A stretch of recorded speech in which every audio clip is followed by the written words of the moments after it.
Hi, listeners. This is the 80,000 Hours podcast, where we have unusually in-depth conversations about the world's most pressing problems, what you can do to solve them, and whether a brutal dictator getting AGI first would be a good thing or a bad thing. I'm Rob Wiblin, head of research at 80,000 Hours. Max Tegmark will already be known to many of you as a gregarious activist, polymath physics professor, as well as the founder of the Future of Life Institute, which works to address many of the problems we discuss on this show. Today, our central topic is advances in artificial intelligence, which is a hot issue at the moment, given the wildly impressive and, at least for some of us, very alarming recent advances coming out of labs like OpenAI and DeepMind. These advances are starting to have real practical implications, probably the most important of which is that we've already started using OpenAI's tool DALL-E to generate beautiful banner images for the blog posts that come out with each of our podcast episodes. You don't need to know much at all about AI going in to follow this one, as Max starts off with a broad intro to the topic. We then move on to these recent advances in capabilities and alignment, the mood we should have about them, possible ways we might have misunderstood the problem in the past, and killer robots as a nearer-term issue. We then spend the last third, roughly, talking about Max's current big passion, that is, improving the news we consume. An endeavor that I like, but have a couple of reservations about. All right, without further ado, here's Max Tegmark. Today, I'm speaking with Max Tegmark. Max is an MIT professor and president of the Future of Life Institute, a nonprofit organization that works to reduce existential risks facing humanity. After focusing on cosmology for 25 years, he shifted his MIT research group to machine learning 6 years ago, helping launch MIT's Institute for Artificial Intelligence and Fundamental Interactions. That group is trying to use ideas from physics to make AI safer by rendering its inner workings more transparent. Outside his academic work, Max has had a hand in all sorts of interesting things over the years. For instance, he was an instigator of the so-called Puerto Rico conference in 2014 and the Asilomar conference in 2017, events which brought together the heavy hitters in artificial intelligence research to discuss both the opportunities and the risks that were being created by their work, and hopefully agree principles that would reduce the latter. He has overseen $9 million in grants for technical research to make advanced AI safer, funded by Elon Musk, and another $25 million in grants, more recently, to tackle a range of global catastrophic risks, this time funded by Vitalik Buterin.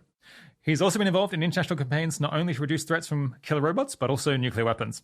Finally, aside from the many technical papers he's written that I probably could not follow, Max is the author of Our Mathematical Universe, My Quest for the Ultimate Nature of Reality, and Life 3.0, Being Human in the Age of Artificial Intelligence, both of which made the US bestseller lists. Thanks for coming on the podcast, Max. Thank you. It's a pleasure to be here. I hope we'll get to chat about what should be done about the threats and opportunities arising from the progress we're seeing every day in AI and your new project to improve access to reliable news. But first, as always, what are you working on at the moment and why do you think it's important? I'm working on a number of things, both having a lot of fun helping lead the Future Life Institute to reduce threats from nuclear war, synthetic biology, people doing dumb things with ever more powerful AI, and trying to steer the course of humanity in a direction where we can really flourish with all this tech rather than flounder with it. I'm also continuing to do some fun, nerdy research with my MIT research group on machine learning, as you mentioned. And my big COVID project to not go stir crazy during the pandemic was to focus on how we could use some of these machine learning tools to actually improve the media ecosystem, which, as we can come back to, I think is critically necessary for anyone interested in effective altruism and steering our course in a good direction. Yeah. I guess you're one of these people who just seems to always be working on a ton of different things all at once. You got the AI safety stuff, you got the cosmology, this media thing is somewhat new, you got nuclear weapons, bio, kind of everything. Yeah, in your mind, how do all of these different threads connect together and form a cohesive whole? That's a great question, because it first sounds like it's just a random grab bag of stuff, even though it's actually, in my mind, all part of one very simple story. I mean, it's impossible to spend 25 years studying our universe, right, without being struck by how far we are from fulfilling our potential as a human species, right? Here we are after 13.8 billion years of cosmic history, waking up on this little blue spinning ball in space, realizing that, oh my goodness, this awesome reality we're in, it's much grander than our ancestors thought, and even this vast Earth is just a teeny tiny bit of what life could ultimately be doing in the future. And we're also realizing that we have much more potential to actually be the captains of our own destiny, right? We spent most of human evolutionary history, over 100,000 years, just trying to not get stepped on or eaten up or starving to death, lame stuff like that, and feeling very powerless, knowing that the next generation would have the same technology as the last generation. And yet what's happening now is we're realizing that we had underestimated not just the size of our cosmos and our potential, but our ability to get empowered through looking carefully at the world around us. We've gotten science enabling us to understand enough about how our universe works that we've been able to build all this awesome technology that can put us in charge, and we can start shaping our own destiny. If you look at some photos of the Earth today, it looks very different in many places from how it used to, because we've shaped it this way. And on a larger scale, if you look through a telescope, our universe still looks mostly dead. We had a big, you can speculate about aliens, etc., but it looks at face value like life is, like the whole thing is mostly dead and life is just a tiny perturbation. And yet we now know that with the technology that we're on the cusp of developing, there's no reason whatsoever for why we couldn't help life spread and make much of our universe come alive too. So those are empowering thoughts. We have so much potential, and yet turn on the news, and like, oops, what are we doing? One child is starving to death in Yemen every 11 minutes. We're busy killing each other in stupid wars. And we might even be hoisting ourselves with our own petard by taking some technologies that could be used for great things and using them to ultimately drive ourselves extinct. So in summary, I feel there's both a hugely exciting opportunity and also a moral responsibility to think hard about the big picture. So how can we take all this ever more powerful tech and steer it in good rather than bad directions? And before we delve into any of these individual topics, let's just talk a bit maybe about how the different pieces in the puzzle fit together. Yeah, go for it. For every science, of course, you can do great stuff with it and not so great stuff. So we physicists feel very proud that we gave the world lasers and computers and a lot of other things. We feel a lot more guilty about giving the world the 13,000 hydrogen bombs that we have on Earth right now that have almost triggered catastrophic nuclear war about a dozen times by accident. And it keeps happening. And right now we have politicians here in the US Congress who are seriously talking about going to war with Russia. What could possibly go wrong there? If you look at biology, again, of course, has been hugely helpful to cure diseases and help us live longer and healthier lives. But you can also use biology, especially modern synthetic biology, to create new designer pandemics, which make all past diseases seem like kindergarten in comparison. Yeah. Biologists have so far been the scientists who have done the best job, I think, of really drawing a red line and saying we're not going to do that stuff. Then you got chemistry. It's given us all these awesome new materials we have, but it also gave us climate change, which we're still struggling with. And the latest kid on the block among the sciences to really impact society is computer science, of course, going from being more of a gimmick to being something which impacts us really quite dramatically today, manipulating us into filter bubbles where we start hating each other, increasing suicide and anorexia among teenage girls, you name it, or being used to kill people in new ways with slaughter bots. And as many people who you undoubtedly have had on your podcast before have already mentioned, this is just the first sort of warning signs that this is something which is either going to be the worst thing ever to happen to humanity or the best. And then finally, what does media have to do with any of this? Well, I talked about steering. We want as humans to be asking ourselves not just how should we make our tech as powerful as possible, but we want to ask, what's our destination? What are we trying to do with this? My friend Jan Tallinn likes to make this really great metaphor with rockets, that you don't just focus on building a rocket that's really powerful without also figuring out how to steer it and think hard about where you want to go with it, right? And how do we do this? One of the key things is we have to be able to get a good understanding of where we are right now and how the world actually is. If you try to live your life wearing earplugs and noise-canceling headphones and your eyes covered, it's a lot harder when you just don't get reliable information about the world.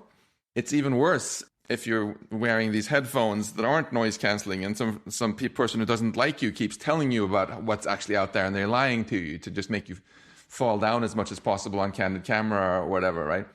And sadly, in many ways, that's what the media ecosystem, I feel, is doing to our species today.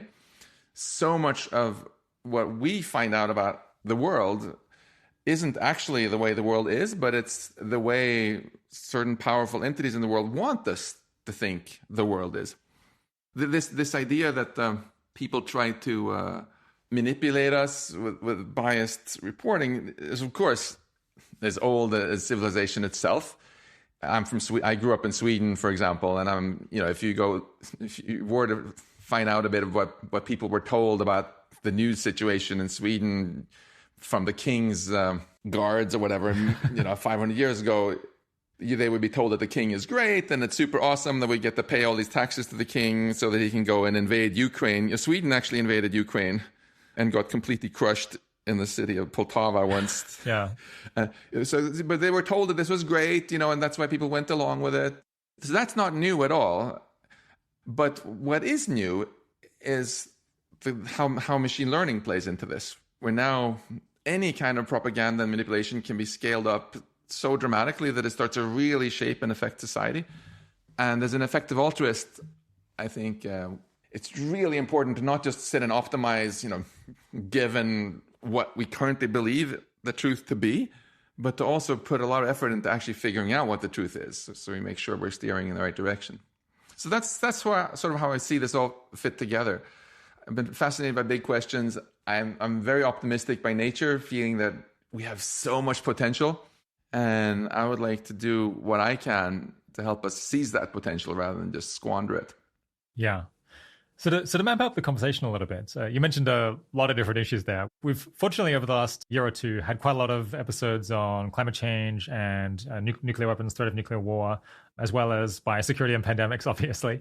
So I think we mostly won't focus on those, even though you've had a hand in a bunch of projects on those different problems. But actually, we almost haven't done an episode focused on artificial intelligence in, I guess it's like 9 or 10 months. And it's an area where an awful lot is happening. So that's probably going to be a big part of the conversation. Then we'll talk about this media stuff, which is kind of your new exciting project, where I think maybe you have a different perspective and some different tools that we've never discussed before.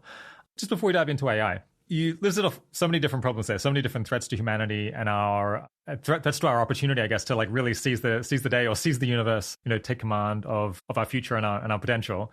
How do you prioritize personally between all of these different issues that you could potentially try to contribute to? It seems like you've maybe made an active decision to do a little bit in all of them.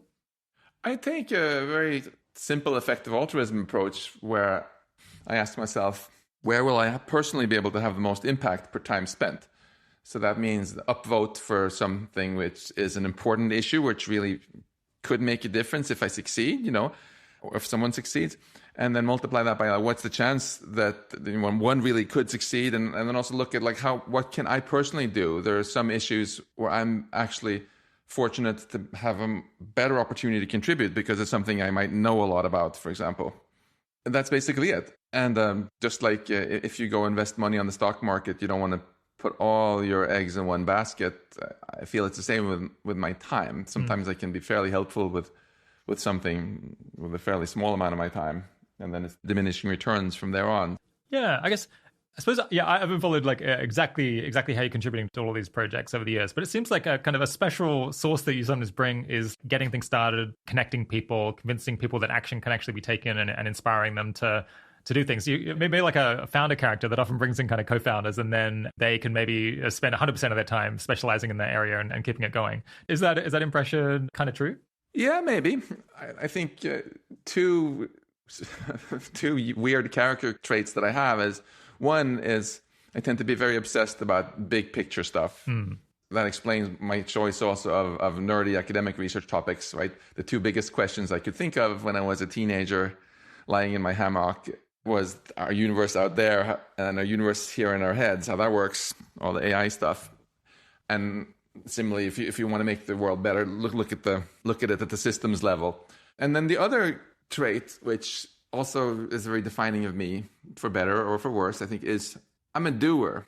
If people are just sitting around talking about things and talking some more, I just feel really eager to just actually start doing something, even if it's a small step in the right direction. I even took that to the point that I made a New Year's resolution to my wife on January 1st, 2015, which was that from now on, I was no longer allowed to complain about anything unless I actually put some time into trying to do something about it. It was put up or shut up. Yeah. And that's actually what led me to put all this work into starting the Future Life Institute, for instance. I spent a lot of time also complaining earlier that people weren't taking AI safety seriously and that it really needed to be more mainstream. And then I suddenly caught myself and said, wait a minute, I'm not allowed to complain about this anymore unless I actually put some work into mainstreaming it, which is why we did the first Puerto Rico conference. Yeah. You gotta earn your complaining time. Exactly. All right. Well, yeah. Speaking of AI, let's dive in. Yeah. Obviously, a big thread of your work has been, I guess, trying to understand what's the potential here. What are the threats here? Like, how might this AI story play out? What should we be doing to prepare? Yeah. That was, I guess, the bulk of what you wrote in Life 3.0, being human in an age of artificial intelligence, which is, I guess, 5 years old now. I guess probably you wrote it about 6 or 7 years ago. That book covers a ton of ground, and I don't want to go back over all of it because they're kind of themes that have shown up on the show fairly regularly before. But before we get to talking about where you think we stand today, it would be good to hear a bit about how you think about both the upsides and downsides we're facing as humanity advances what AI can do. Can you just lead us in? Yeah, so let's start with the upsides because that's the most obvious and exciting. If you look around ourselves today, right, would you rather live in 2022 or during the Stone Age, if you could pick? I think I'd go for today. Netflix is a lot better. Life expectancy also a lot better. Yeah. A lot of things are a lot better. And if you look at why, you'll see that virtually everything you like about civilization today that we didn't have in the Stone Age is the product of intelligence, the product of human intelligence. So it's pretty obvious that if we could amplify our intelligence with artificial intelligence, that we could even make it even more awesome. We could solve all sorts of problems that our human intelligence has been stumped by so far. And if you get a bit more nerdy about it, which I love to do as a physicist, then it's quite obvious that if we really succeed in figuring out what intelligence is and how to build things that are as intelligent as the laws of physics allow, that then we would shift from suddenly being limited not by what we can figure out to just being limited by the laws of physics. And you can get nerdy on that and realize that it's just so many orders of magnitude more in all ways. If you ask how much compute per second you can get, or if you ask how possible it is to go travel to other galaxies, or basically any axis you're excited about, we're nowhere near the limits that the laws of physics place, the speed of light that you can't beat, stuff like that. And the secret to unlocking this is through artificial intelligence, right? Now, so that's the upside. Basically, anything you would like to do, which we haven't been smart enough to do yet, cure cancer, eliminate poverty, help people live exciting, inspiring lives, or for that matter, if you would like to help life spread throughout much of our observable universe, any of those things, artificial intelligence has the potential to give them to you. And moreover, you don't have to wait millions of years like in the sci-fi novels. It's quite likely that I believe we could get this in our lifetime. So that's the upside. But we also know that every tool we have is a double-edged sword, right? Not just a sword, but take something innocuous like fire, for example. It's great for keeping warm in the winter where you live or for making a nice barbecue, but you can also use it to burn down your neighbor's house. So the technology itself isn't morally good or morally evil. It's a tool, and it comes down to what you use it for. Artificial intelligence is no different. And what is different about AI isn't that it's morally neutral. It's just that it's powerful, and it's going to get dramatically more powerful. So of all the technologies that we need to make sure we put to good rather than bad use, AI is the one we need to pay the most attention to. I've talked about AI a bunch of the show, I guess just in lots of conversations over the years. It's a very difficult one to know how to explain or message, because I can't think of almost any other issue where people come at it with just like such strong and completely conflicting views. Yeah. So some people just have a very strong attitude that it's going to end well. Like AI will come, it's going to be great. It'll be like an extraordinary surprise if things went badly. It is very hard to persuade them there's a problem. Many other people, their intuition is that this is like a terrifying development. They're horrified. Like this is even before they've kind of, read a book like Superintelligence or something like that. It just sounds incredibly unnerving to them. Then you have other people who just have a very strong preconception that we'll never have really intelligent machines. I hear that less these days, but 10 years ago. So yeah, I'm always a little bit unsure, like what should the second question here be? But I guess the natural one is, what's one way that things could plausibly play out that we might want to steer away from? First of all, sociologically, you're spot on there, Rob. People are really all over the place, even very educated people. And there are these two basic dimensions you outlined. First, the question of, well, how soon and will this happen? How far will it go? Where you'll have some people like my former MIT colleague, Professor Rodney Brooks, who says it's not going to happen for 300 years that we'll even get to human level, and 100% sure. And then you have other people, which aren't actually most people in the technical community now, who think it's going to happen a lot sooner. And recent polls of AI researchers tend to predict that about decades from now, we'll have AI that can do basically all our human jobs better or cheaper than we can. That's one axis. That's where you can basically classify people from techno-skeptics who think it's never going to work to techno-optimists. And then on the other axis, it's, do they think this is going to suck or going to be great?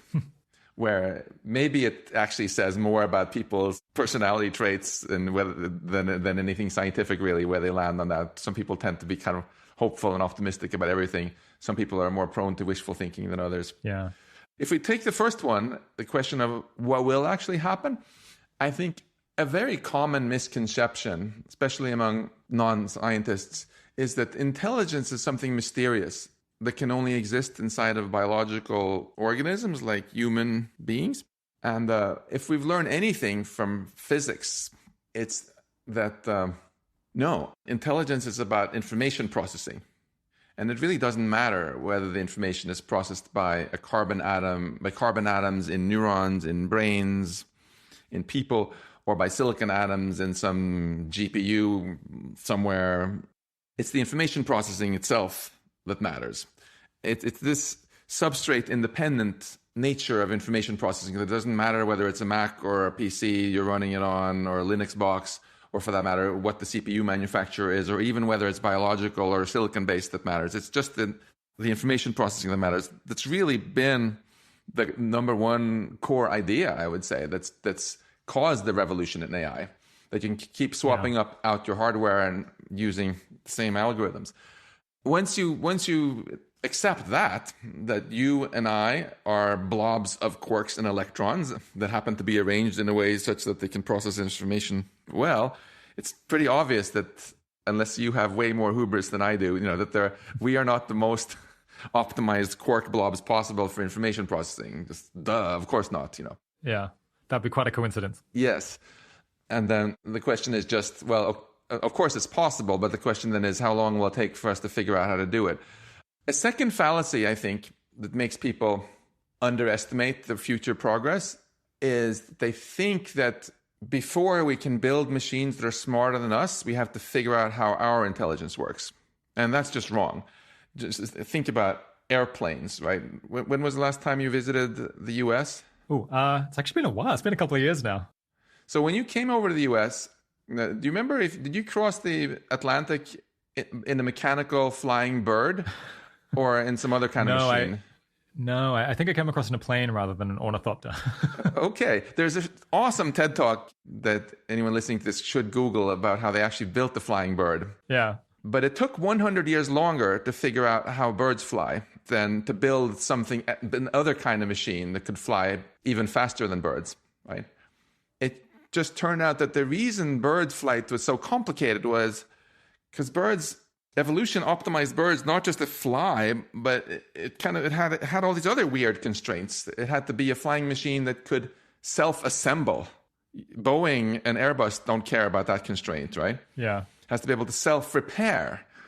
And you have to be able to build the flying machine out of only a very small subset of atoms that happen to be very abundant in nature, like carbon and oxygen, nitrogen, and so on. And it also has very, very tight constraints on its energy budget because a lot of animals starve to death, right?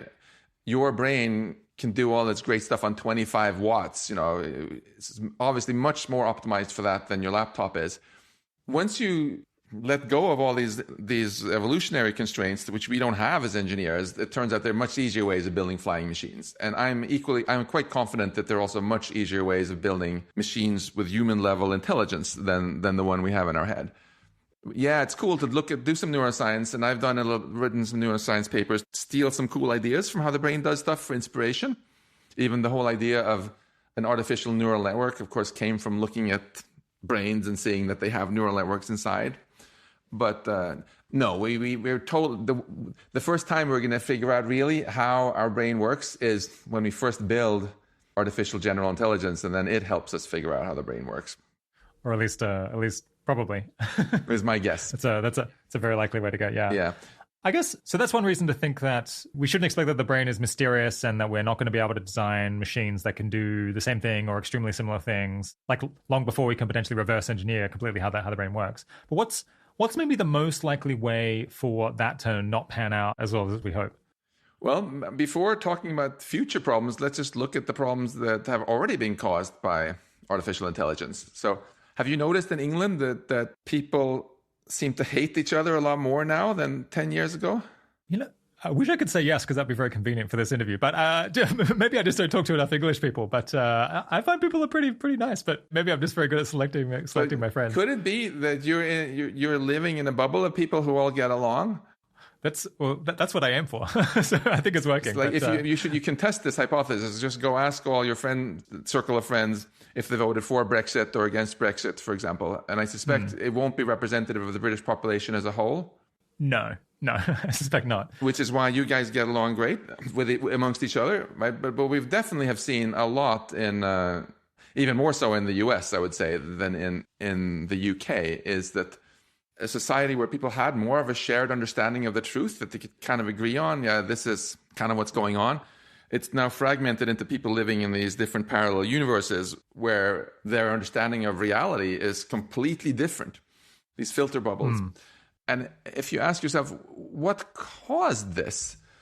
It's easy to dismiss it and say, oh, it's just because politician X, it's his fault or whatever. But I think that's way too glib. It's really important when you see a problem to actually do a proper diagnosis, right? You don't want to go to the doctor and just be told that your problem is that you have a headache and take this pill. You would like to know what's causing it. Is it COVID-19 or is it pneumonia or what? And if you try to diagnose why we have so much more fragmentation of our Western societies into different groups that can hardly talk to each other anymore, I think it's pretty obvious that the explanation cannot be just that some opportunistic politician came along, because we've had those since time immemorial, as long as there were politicians. If you go read ancient Roman history, they were just as unscrupulous. You can read Machiavelli. That's not new. What is new is the internet and machine learning. So it's technology. And in particular, social media companies have deployed some of the most powerful optimization algorithms so far using machine learning to actually influence people's behavior. They came at it with a goal that you might think is fairly harmless. If you're into capitalism, they were just trying to increase the profit for their company, trying to figure out what to show people to make them watch as many ads as possible, which is called engagement, right, in marketing speech. But what they hadn't realized was that the machine learning algorithm was so smart that it would figure out how to do this way better than they thought in ways that actually caused a lot of harm. It turned out that the best way to keep people glued to their screens was to really piss them off and show them all sorts of things that made them really, really angry. And whether they were true or false was completely irrelevant to the algorithm as long as they kept clicking and kept watching the ads, right? And the algorithms also discovered that actually false information often spread faster than true information. And then gradually other powerful entities noticed how effective this was and started throwing their money into making people believe in their truths rather than other people's truths, etc. And this is already a very real problem. In a country like the UK, we had Cambridge Analytica and Facebook in doing things which were pretty instrumental to Brexit. And you might feel that that's not perhaps such a big deal in the grand scheme of things. But if you go to Kenya, for example, these sort of phenomena actually caused a lot of people to get killed. in really horrible riots there. And it's not hard to imagine the future wars starting over things like this, etc. So this is one example of how machine learning itself has caused very real social harm. You even see it in smaller scales, which aren't existential risks, but they cause a lot of suffering. Like there's a much higher rate of anorexia now among teenage girls in the United States, which has been very directly linked to what they get shown on their social media. And another example, just to pick, I want to just mention 3 examples of how machine learning is already causing harm in society, so people don't come away from this thinking that we're just sitting here freaking out about some future which might not happen. Second one is in warfare. So it used to be that it's a very honored tradition in the military that humans should take responsibility for things. You can't just be in the British Army and decide to go shoot a bunch of people because you felt like it. They will ask who ordered you to do this, and who is responsible. But there was the United Nations report that came out showing that last year, for the first time, we had these slaughter bots in Libya that had been sold to one of the warring parties there by a Turkish company that actually hunted down humans and killed them because the machines decided that they were bad guys. This is very different from the drone warfare that's mostly on the news now with Ukraine, for example, where there's a human looking at cameras and deciding what to do. It's where you actually delegate it to the machine. Just go figure out who's a bad guy and then kill them. Do you know on what kind of basis the drones are making those decisions? That was ultimately proprietary information from the company that they chose not to release. Wow, okay. I didn't know that was already a thing. And so far, of course, there are relatively few people who have been killed by this. And as usual, it tends to be more vulnerable people in developing countries who get screwed first. But it's not hard to imagine that this is something that could escalate enormously. We don't generally like to have weapons of mass destruction where very few can kill very many because it's very destabilizing, right? These sort of slaughter bots, if you can mass produce them and for the cost of an iPhone each one, and you can buy a million of them for a few $100 million, would mean that one person in principle could then go off and kill 1 million people. And you might think, oh, it's fine because we can program these to only be ethical and only kill the good guys or whatever, if you don't have any other moral qualms. But who's to say what ethics you put into it? Well, the owner says that, right? So if the owner of them decides that the ethical thing to do is to kill everybody of a certain ethnic group, for example, then that's what these machines will go off and do. And I think this kind of weapon of mass destruction will be much more harmful to the future of humanity than any of the ones we've had before, precisely because it gives such outsized power to a very tiny group of people. And it's sort of like, in contrast to other conflicts where we've had a lot of people do bad things, there were often officers or some soldiers who refused to follow orders or assassinated the dictator or whatever. These machines are the ultimate Adolf Eichmann on steroids, right? Who have been programmed to be just completely loyal. So that's also something which, when we started warning about this, so we worked with Stuart Russell, for example, to make this video called Slaughterbots a few years ago, which actually it's racked up like almost 100 million views now. Some people accused us of this being completely unrealistic and hyperbole. And now they've stopped saying that because they've been reading in the newspaper that it's already happened. So that's something that's here. The third one is income inequality. I haven't looked specifically at the UK income inequality recently, but in most Western countries, it's gone up a lot. And some populist politicians like to blame the Chinese or the Mexicans for this. Others like to blame some political party for this. But many of my economist friends argue that maybe the number one cause is actually information technology itself. It's pretty obvious if you replace human workers by machines that the money that was previously paid in salaries to humans for doing the work will now get paid to the owners of the machines, who were normally richer to start with. So that drives inequality. And a very simple example to look at is if you just compare, for example, Ford with Facebook. So Ford has way more employees and a much smaller market cap than Facebook. Last time I checked, I think Facebook has about 100 times as much market cap per employee as Ford does. So Facebook is a more future kind of company. The more companies will become Facebook-like, right, where much of this value is added by the ML than Ford is. And I think unless we take some corrective action here, what's going to, by default, happen is just that an ever smaller fraction of the humans on Earth will control an ever larger fraction of the wealth. And you might think that's fine because the rising tide raises all boats. But if you actually just look at the absolute income corrected for inflation, you see that like Americans without a college degree have often gotten poorer than they were even 40 years ago. So a lot of the anger that's been fueling certain politicians, helping them get elected, is actually, I believe, driven by this, that people notice something which is actually real, which is that they're getting kind of screwed by society. Yeah, they're not sure what the future holds for them. I'm a little bit skeptical of the first one there about algorithms driving social division, but maybe we can go back to that in the later section about media. Yeah, I would love to. I slightly worry that one's been overhyped. But yeah, the other two either definitely are problems today or will be problems in future. And certainly I think algorithms could be used to drive social division. The question maybe is just whether they have been the main culprit over the last few years. Maybe let's push forward a little bit of time from the kind of issues that we're facing in the here and now to what issues might we face with intelligence systems that are much more impressive than what we have now in 10 or 20 or 30 years' time. Would that look significantly different? Absolutely. So it's important to not conflate artificial general intelligence or stuff close to it, which can start doing an ever larger fraction of human jobs, from what Nick Bostrom and others would call superintelligence. So if we start with the former here, machine learning keeps getting better and better. We get self-driving cars that are great, and we get all sorts of other jobs being increasingly complemented, augmented, and replaced by ML. Even before we get to the point where we have artificial general intelligence, which can just do all our jobs, some pretty spectacular changes are going to happen in society.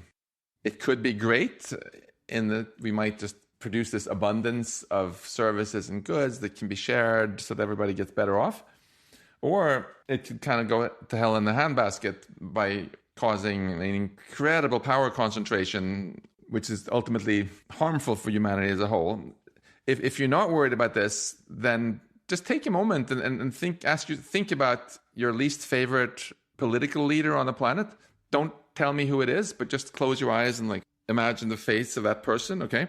And now just imagine that they will be in charge of whatever company or organization has the best AI going forward as it gets ever better, and gradually become in charge of the entire planet through that, right? How does that make you feel? Great or less so? less so. I mean, it's still not, we're not talking about the AI itself, the machine taking over. It's still this person in charge. It seems suboptimal. But you don't look too excited. No. I would not be psyched by that. Yeah, so that's the challenge then. We can already see slow trends in that direction. Just look at the stock market. What were the largest companies in the US, for example, 10 years ago? There were oil companies and this and that and the other thing. Now, all the largest companies are on the S&P 500 are tech companies. And that's never going to be undone. Tech companies are gradually going to continue consolidating, growing, and eat up more and more of the lunch of the other companies and become ever more dominant. And those who control them, therefore, get ever more power. So the big watershed there, I think, is if we as a society... Now, I personally am a big democracy fan. I love Winston Churchill's quip there that democracy is a terrible system of government, but it's still better, except for all the other ones. System of government apart from all of the others. Yeah. So if you believe in the democratic ideal, the solution is obviously to figure out a way of making this ever-growing power that comes from having this tech be in the hands of people of Earth, so that everybody gets better off. It's very easy in principle to take an ever-growing pie and divide it up in such a way that everyone gets better off and nobody gets seriously screwed over, right? But that's not what happens by default, right? That's not what's been happening since around, in recent decades, right? The poorest Americans have been getting actually poorer rather than richer.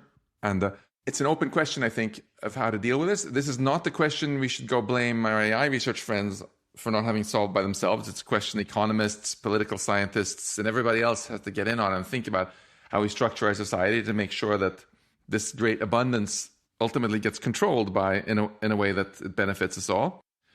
the kind of tools that they already have caused some problems that I mentioned. For example, weapons that can give an outsized power to very few, or machine learning tools that can, through media and social media, let very few control very many. Those obviously that has to be part of the conversation we have, how we make sure that those tools also don't get deployed in harmful ways, so that we get this democratically prosperous future that I'm hoping for. And then now that we talked about that, suppose we get to artificial general intelligence. Now we have machines that can basically do all our jobs for us. It could either be great in that they just produce everything we need and we can have fun all day long and be taking, or let's go with that happy scenario for a moment. This is clearly not necessarily a stable situation, though. Sure. So Irving J. Good articulated this very nicely way back by just pointing out that if you have machines that can do all jobs as well as humans, that includes the job, like my job, your job. It includes the job of AI development, which means that after that, the typical R&D cycle to make the next generation AI system that's twice as good or whatever, it might not take... Could speed up a lot. 2 years like it does, or whatever it takes for humans. It might take 2 weeks or 2 days or 2 hours or 2 minutes. It can speed up a lot. And then the new 2.0 version can similarly make the 3.0 version and the 4.0 version, and you get this exponential growth. Whenever you have anything that just keeps doubling at regular intervals, that's what we call an explosion. Right? If it's the number of people that is doubling, we call it a population explosion. If it's the number of neutrons in a hydrogen bomb, we call it a nuclear explosion. So it's very appropriate to call this, if it's the intelligence that keeps doubling, an intelligence explosion. Yeah. And if that happens, the most natural place for that to stop is when it just bumps up against the laws of physics and you just can't get any better, which, as we talked about in the beginning, is just so many orders of magnitude above human intelligence that these intelligent machines will seem completely godlike to us. Yeah, although I suppose, it's not strictly necessary that things have to go that far. So you could imagine a situation where you do create AI systems that are better than humans at programming AI systems and improving them. So they're better ML researchers. And so they turn their computing power towards doing that. However, the problem of programming the machines better to be more intelligent gets harder the closer to optimal that they are. And so even though they're getting better at the task as they get smarter, the task on the margin is getting a bunch harder. And so perhaps the explosion is more gradual, or alternatively, it could kind of level off at some point, or at least like slow down for some stages. However, as long as they're leveling off or continuing to grow to a point that's like substantially above human level, then there's a lot of potentially interesting things that could happen, even if you're not hitting some like actual limit set by physics. Absolutely. I confessed to you earlier that I like betting.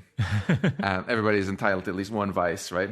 Yeah. And I'm absolutely not betting 100% that we are going to get superintelligence. But what I am saying is, first of all, it's a possibility we need to take seriously. It's not crazy, impossible science fiction.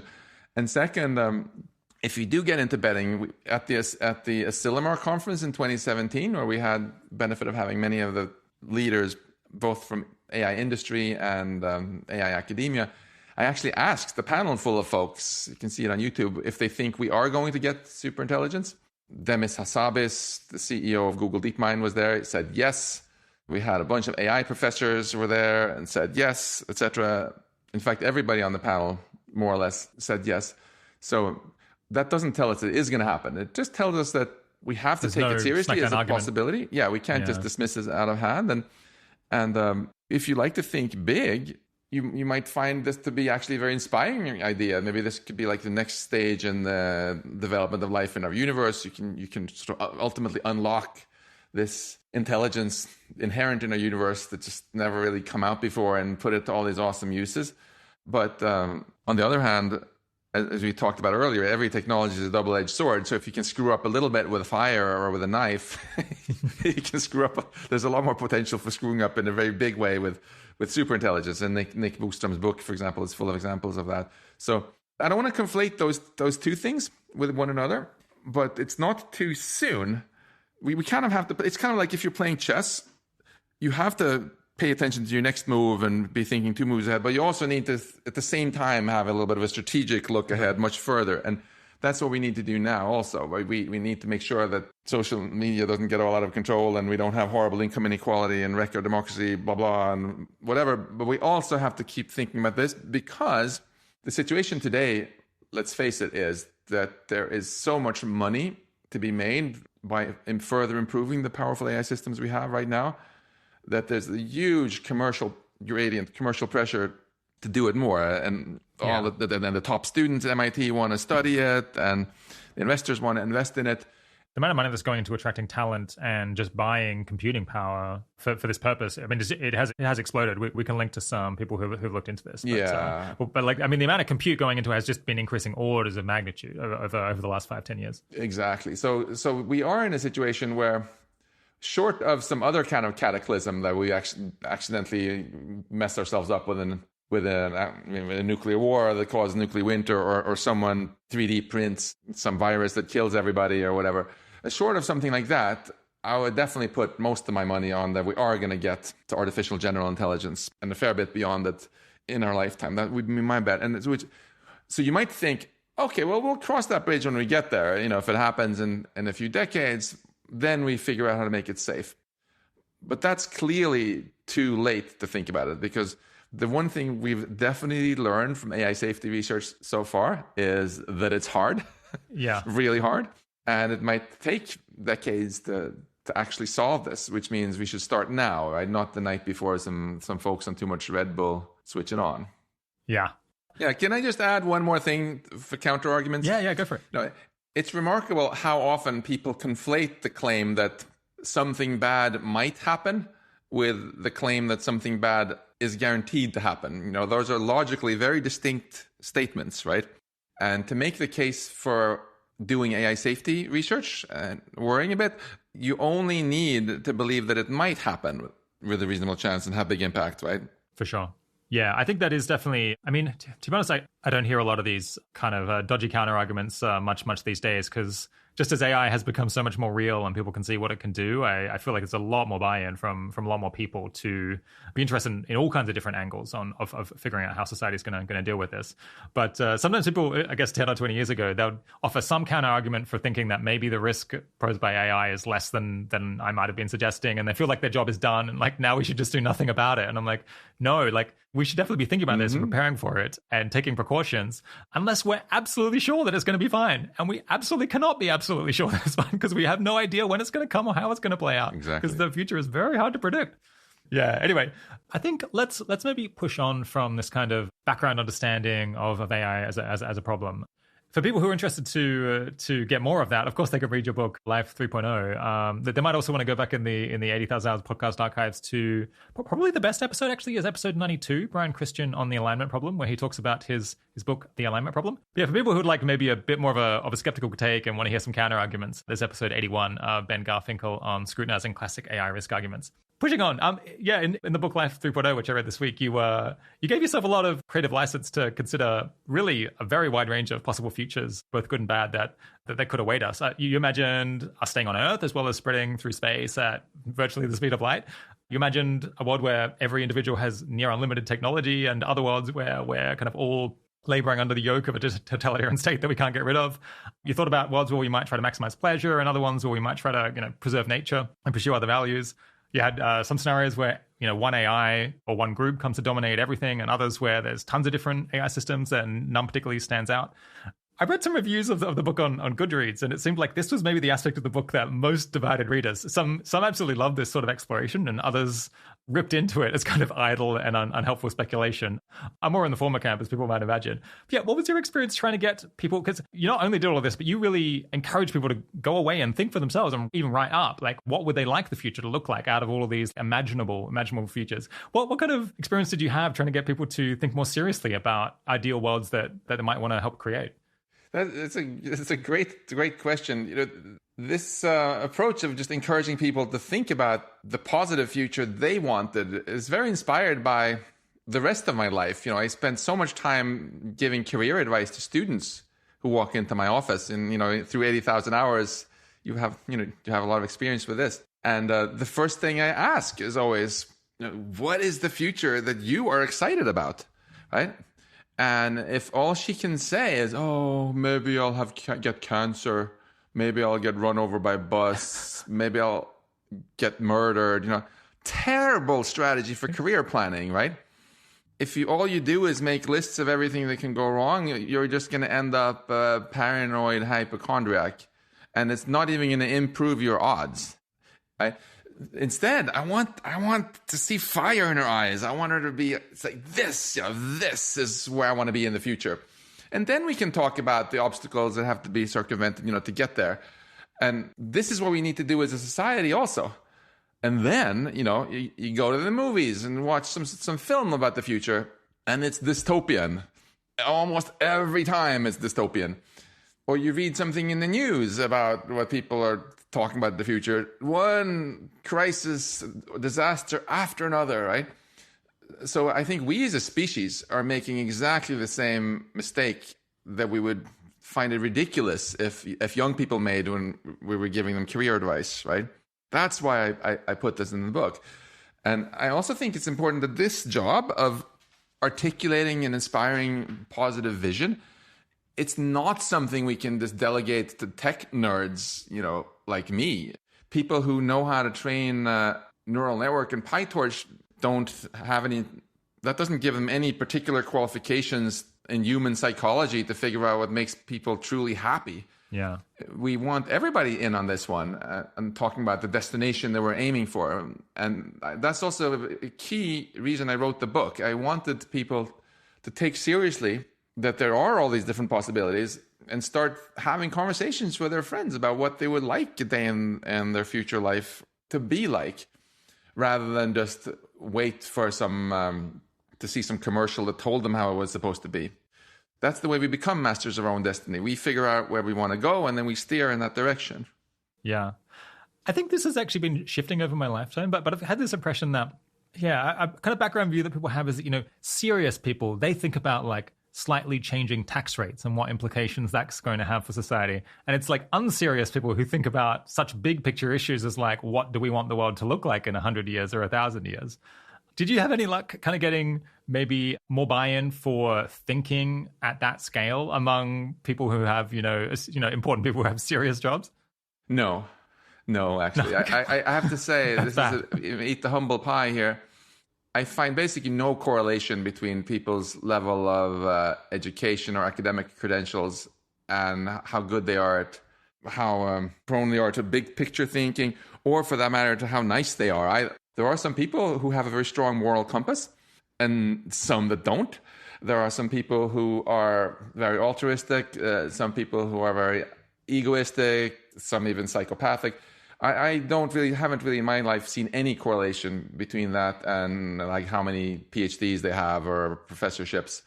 So sometimes you'll find someone like Freeman Dyson, for example, amazing physics professor, a great hero of mine who loved to think super big picture. He wrote the first really scientific book about the distant future of our universe. I mentioned him a lot in my book, some of the things he concluded. On the other hand, you find a lot of equally super talented Nobel laureates in physics who just want to go optimize this little machine here to work tiny corner of the universe a bit better and actually pride themselves. One professor, I won't name him, we were discussing some of the big picture things about what does quantum mechanics really mean for the nature of reality. And he's like, I don't care about that, and I'm proud that I don't care about it because I'm a tinkerer and I just want to think about how to build little things. And another moment like that really stuck with me was I gave a talk at this conference. Actually, I was there because we had built a radio telescope to try to make the largest 3D map of our universe in 3D. And some other people who were there were building the world's largest radars to track their nuclear weapons targeting. And you would think someone who's constantly working on nuclear weapons all day long and thinking about where the hydrogen bombs are going to go would at least be kind of interested in, like, where are they going to land, and how does my work, what's the social impact of my work? How can I make sure that right. No, they were just bragging about, my radar is bigger than your radar. Oh, and let me tell you how big my radar is. So you really see someone who knows more about the psychology or evolutionary psychology than I do can maybe explain why that is. But I get the sense that some combination of nature and nurture determines where people are on this spectrum, from having a strong moral compass to not, and from thinking about the big picture consequences of their actions and not. And it really has very little to do with education or stuff like that. Yeah. Yeah, it is a tendency that really worries me. I think one cause is that in domains that are extremely competitive, whereas like most people get weeded out, people who are interested in spending too much time like studying the classics or thinking about moral philosophy, like, and musing about like, who am I and what's my place in the universe, rather than just spending all of their time tinkering with machines and like focusing on their like very special area of science and tech or getting elected and, you know, smooching with the right people. People who like want to take some of their time and spend it on those broader issues that are not providing them a competitive advantage within their field tend to get weeded out. And so maybe at like the, you know, in order to win the Nobel Prize, you just don't have time to think about the nature of reality potentially. Well, yes and no. Just to cheer up some listeners to this podcast who want to go into science and think about the big picture so they don't think they're going to be automatically weeded out. Can I give a counterexample also to this? Absolutely. Albert Einstein. Why was it that he was one of the most impactful physicists ultimately of all time?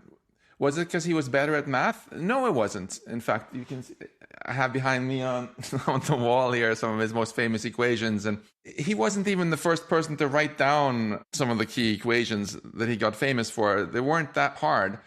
But he was the only one who had this obsession about the big picture and kept asking, well, what does this mean exactly?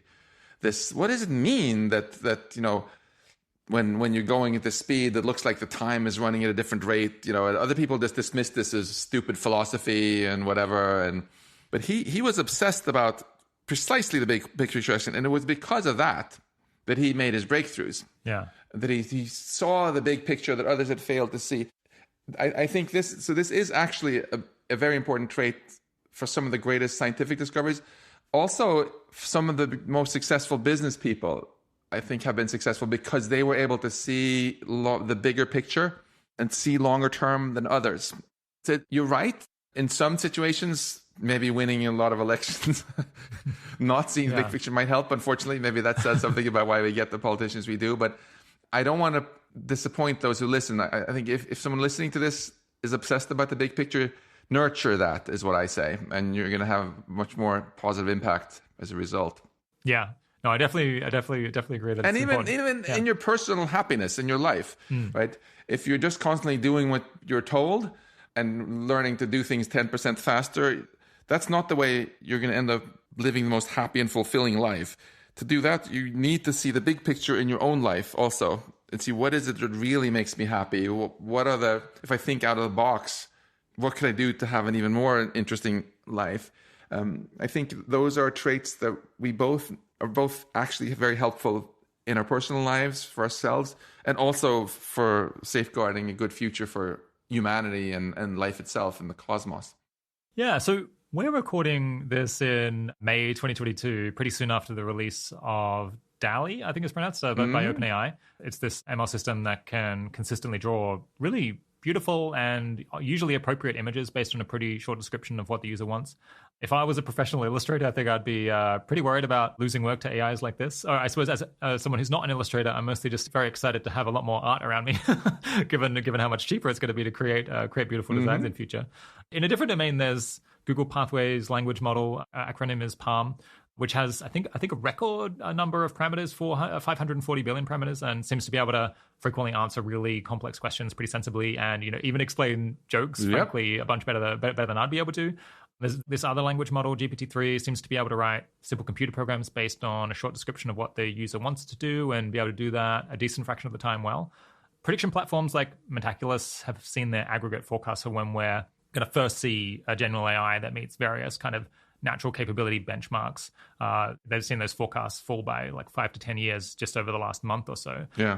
On a personal level, I am kind of freaking out because it seems like we are maybe just getting shockingly close to AI systems understanding the world we live in some intuitive way and being able to make logical inferences that seem an awful lot like the way that I do logical inferences. And I don't really see why, if we can produce language models like this now, we might not have language models that can speak more or less in a way that's indistinguishable from people in a few years. I mean, people talk about a few decades, but why not a few years?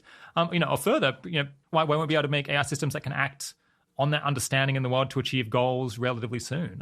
Do you have a take or a personal view on kind of how striking we should find all of this recent progress in AI? I think it's very striking. It's part of a very striking trend of acceleration of progress. When we did the Puerto Rico meeting in 2015, January 2015, right? That was a time when even talking about the things that you've been asking me about now was generally considered so disrespectful that you wouldn't do it except with trusted friends in a bar. And people who warned about it or even talked too much about artificial general intelligence being possible were often dismissed as just crazy philosophers. That's why we put so much effort into trying to just mainstream the issue and bring together people who were both building the stuff and people who were worried about the stuff to get to talk to each other and see that and start working together to get them into not just making them powerful, but making them safe. And I brought this up because that was 2015. So we did a poll then, right, 7 years ago, asking people to predict when various things were going to happen. And then we've been tracking year after year similar polls. And it's interesting to see that so many of the things are happening faster than even the world experts predicted 7 years ago. You mentioned a great assortment of language models and amazing systems that have just come out very recently. You can also add to that the Gato system that DeepMind just put out, where one single system can do over 200 different kind of tasks, from playing computer games to actually moving a robot arm, etc. And this is obviously part of a just ongoing trend. What this tells me, I think, is that first of all, that we were definitely right 7 years ago when we took this seriously as something that wasn't science fiction, because a whole bunch of the things that some of the real skeptics then thought would maybe never happen have already happened.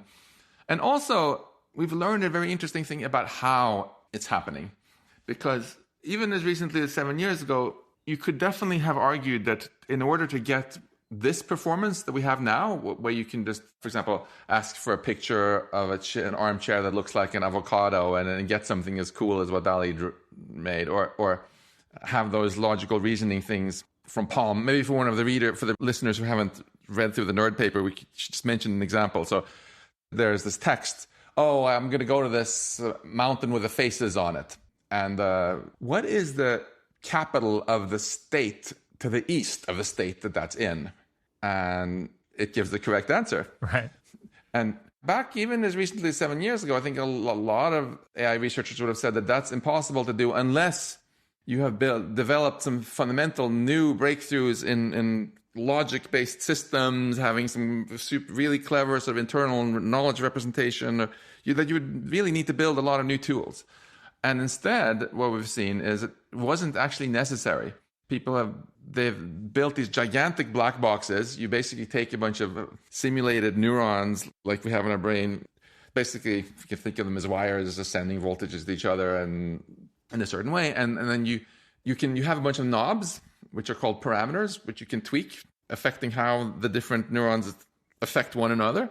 And then you have some definition of what good performance means, like maybe answering a lot of questions correctly.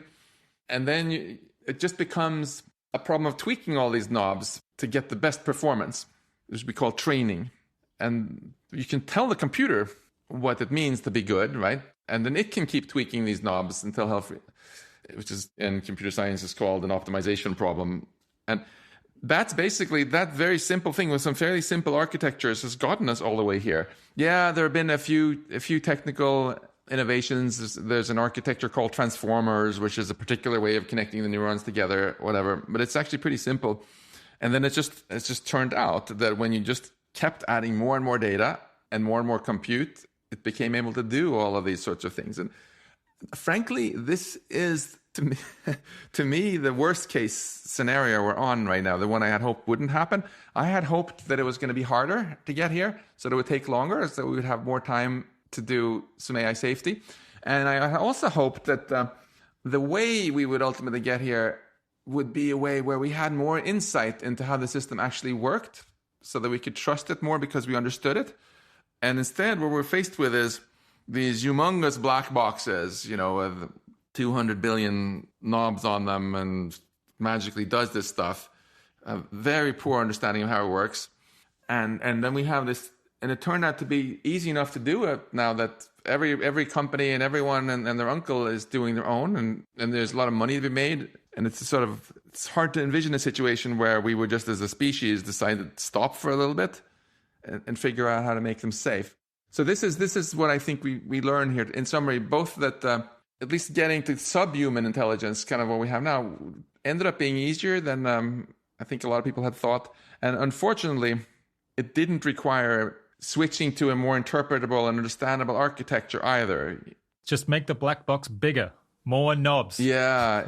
My MIT AI safety research that we do is exactly focused on opening up the black box. This is often called interpretability in the community, but I like to call it intelligible intelligence because it's kind of, you want to make it sort of interpretable on steroids. Like the most extreme example would be if you think about how human intelligence works, right? Galileo, for example, if his dad threw him an apple, he would be able to catch it. He had a neural network in his head which had gradually learned to figure out the shape in which apples fly under the influence of gravity, right? And then when he got older, he realized, wait a minute, all things always go in the same shape. This thing we call the parabola. You can write a math equation for it, y equals x squared. And he started writing down these physics laws. And now all of a sudden, he had taken the information in the black box neural network that he had in his head, right? That kind of worked, caught the ball, but was very obtuse, and gotten the knowledge out and written it down in a symbolic way that he could explain to his friends and colleagues. And even when we don't do math, but when we speak English, it's the same sort of thing. We distill out the knowledge from our black box and we explain it to other people when we speak to each other, like right now on the podcast. And I personally think that one of the things that we actually absolutely need to figure out how to do if we're going to ever be able to trust superintelligent systems is to not just put them in charge of human lives while they're a black box. But you can use the learning power of black boxes to have them learn a bunch of cool stuff. But then before you deploy it, you want to extract out what they have actually learned and put it into some system that you completely understand instead. So if you think, for example, about how we send rockets to the International Space Station, right? We took all the knowledge about how things move under gravity and all of that stuff and distilled it out into these equations that we could then program in to some computer in that spaceship where we can verify that it's going to do exactly what we want and it's not going to crash down on your house in England. And then we send it off. The spaceship performs just as well as it would if it were a black box. In fact, even a little bit better because we have all these formal methods for verifying its behavior. Yeah. Yeah. So this is something we've been doing a lot, and with some success, I have to say. For example, my favorite thing we've managed to do so far was we just took a bunch of data from different physics formulas. We took the 100 most complicated or famous equations from one of my favorite physics textbook series, the Feynman Lectures on Physics. Okay, and then for each formula, which is always other form, like something equals some complicated formula of some other variables, we just would make an Excel spreadsheet out of it with each of the variables, and then the last column would be the result. So like Newton's law of gravity, you would have the force in the last column, and then you would have like the masses and the distances and blah blah blah on the other. We didn't tell the computer what the formula was. We're like, okay, here's the data. Can you figure out what the formula is? Okay. This is a problem which, if the formula is what we in geek speak call a linear formula, where you're just basically multiplying each column by some number and adding it up, it's called linear regression, and engineers all over the world do it all the time. It's very easy. But for general formulas, it's super hard. So if Johannes Kepler, for example, about 400 years ago, he had managed to get hold of the data that Tycho Brahe had gathered of how the planets move around the solar system. He spent 4 years staring at this data until he figured out that, the formula is an ellipse. Oh, wow, okay. Planets are going in an ellipse. So our code was able to discover that automatically now in just an hour. Right. And in fact, it was able to rediscover all of these 100 physics equations just from data like this. And this is just a tiny step, I think, in the right direction, but it is hopeful. I think we should be more ambitious than just training black boxes and not think of that as like the last step in our work, but rather we have a black box that does something smart. Now stage 2 is how do we get the knowledge out and embody and put it in a safer system where we understand it. It's kind of like if you're a scientist Once you figure out how to catch a baseball or something, or once you understand something, now you go write a paper about it and explain it to your friends. You don't just stop. Yeah. Do you have a sense of what state-of-the-art AI isn't doing that humans do? I mean, it seems like at least the language systems, they can be like cross-media, so they're able to like connect words with images, I imagine with sounds as well, so they can like make all of these linkages that humans do. It's seemingly they're kind of able to reason through and solve problems and give answers to stuff. I guess not the language models, but the ones that play computer games, especially the complex ones, are able to engage in like long-term strategic planning, or at least they're like able to learn what strategies work. And yet it seems like, I mean, it does seem like humans do stuff that these systems don't, but I'm not sure that I can quite put my finger on what is it that humans do that machine learning doesn't. Well, in terms of tasks, it's pretty easy. So, good luck getting Google Palm, to do your next podcast for you. Yeah, well, how long until you just train it on tons of podcast transcripts and then it's able to ask pretty sensible questions? That is a very interesting point that you are making, Rob. But yeah, so your point is it can't do that now, but doesn't it seem like the language models, if we just make them better, will be able to have conversations that are kind of insightful? Maybe.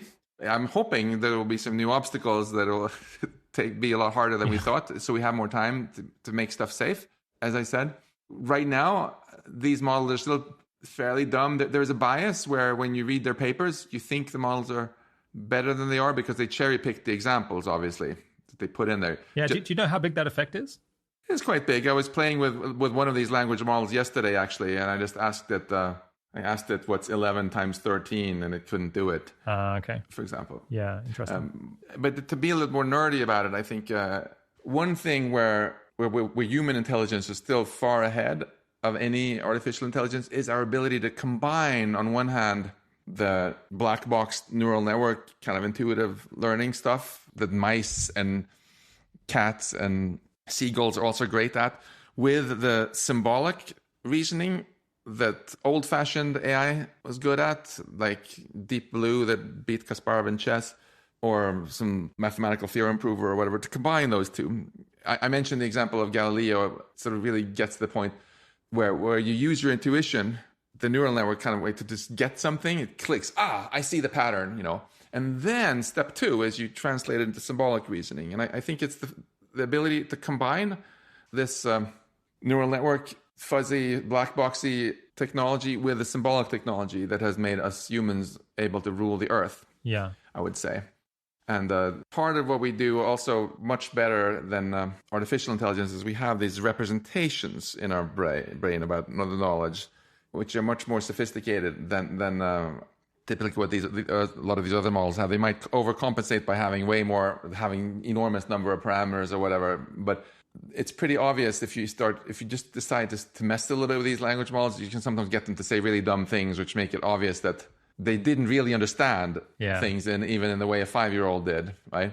Okay. Whereas for an actual human 5-year-old, for them, there is a world out there. They have some representation of it. And so fortunately, there's still quite a ways to go. We've geeked out now quite a bit about one of the two technical challenges that I think are most crucial in AI safety, being that we have to get away from just settling for just black boxes. We have to aim higher. Yeah, black boxes are great, but that should be step one. Step two is now get the knowledge out of the black box and build something safe, a safe AI system which performs just as well, but that you can trust. The other one, we should talk about it a little bit also, is equally important, which is the goals that you give to your system. So Stuart Russell has gone on a long crusade on this and has a great book and a TED Talk I would recommend anyone to check out if they're unfamiliar with this. But already Irving J. Good and early thinkers and also Nick Bostrom have talked about Steve Omohundro and others, how catastrophic it can be if you have a system which is both super smart and just has a single goal. Yeah. Because paradoxically, almost whatever goal you give it, something disastrous happens, which is not obvious at first. You might think that if you have your super smart future self-driving car or whatever, and you just tell it to take you to the airport as fast as possible, and then you get there covered in vomit and chased by helicopters, and you're like, no, that's not what the goal was that I gave you. And the car says, that's exactly what you asked for. Yeah. It's very hard to specify precisely the goal that you want. If you have any really open-ended goal that you give it, a sufficiently powerful system, maybe to calculate as many digits of pi as possible, or Nick talks about this silly example of making as many paper clips as possible, then you might think that's completely harmless because the machine doesn't care even about dying, so it shouldn't care if you turn it off at all, right? Yeah. But as soon as you think about it a little bit more, it doesn't want to be turned off because then it can't make any more computations or paper clips, so it's going to defend itself. Yeah. And you might think it's not going to be greedy because I didn't make it give it a goal to accumulate resources, but you need resources to accomplish a goal, and it's going to try to get as many as possible. And then eventually, if it says, hey, Rob, nice atoms, I need them, and it takes your atoms, Yeah. you have a problem. The long and the short of this is, you can still take the approach of thinking really hard about what goals you should give your machines, but I think that's the wrong way to think about it. If you try that, then first you have to make machines understand your goals, and then you have to make it adopt your goals, and then you have to make it retain your goals. So anyone listening to this who does have kids knows that when they're tiny, they don't understand your goals. And then when they're teenagers, they do understand, but they don't want to adopt your goals. But you fortunately have some magic years in between where they'll still listen to you at least some of the time, and you have your chance to sort of make them adopt your goals. But it's hard. A machine that's undergoing some sort of a self-improvement might blow through that malleable phase way too quick for you to be able to do anything with it. And we also know that we don't keep our goals throughout our lifetime, right? So if you make this machine whose goal is to create this awesome paradise for humans, it might eventually find that as boring as my kids find their Legos now, which are just gathering dust in the basement. At least if you've given it a tendency towards like wanting novelty or creativity or stimulation or something like that. Yeah. So I think that ultimately that whole approach of trying to give machines one perfectly defined goal and let's kind of let it rip is very wrong-headed. What Stuart Russell has been pushing is we're just changing the whole foundation of how we do machine learning, where you don't give it a goal. One strategy is that you build your very intelligent machine and you say, okay, go execute the goal. And the machine is like, what's the goal? And you're like, well, I'm not telling you yet, but I'll let you find out piece by piece. Now, that way, the machine has an incentive to keep coming back and asking questions from you because it's really afraid of doing something which... So it has to be... Open problem. Yeah. It has to feel uncertain about what you want. Yeah. There's all sorts of nerdy names for different parts of this, like inverse reinforcement learning and so on. And it's a very active field of research. I think it's great that a lot of people are going into it. If there's someone listening to this who likes computer science and AI, rest assured there is so much to contribute in this space going forward. But not even that's enough. Even if you can completely solve the problem of making machines have their goals align with their owner, you're absolutely not out of the woods. So if we come back to where we started the whole podcast again, right? What we really would like to do is create alignment, not just between the incentives that a machine has and the well-being of its owner, but we would like to align everything so that the incentives you give to every person, to every corporation, to every government is also aligned with the well-being of creating a good world, humanity as a whole. That's right. Multi-scale alignment is a nice nerdy phrase for this that I like a lot. I used to call it meta-alignment, but then my friend Andrew Critch convinced me that multi-scale alignment is what it should be called.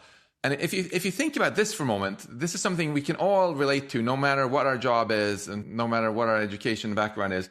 For example, why is it that if you walk down the street and there's a baby lying there, you're going to instinctively go help it?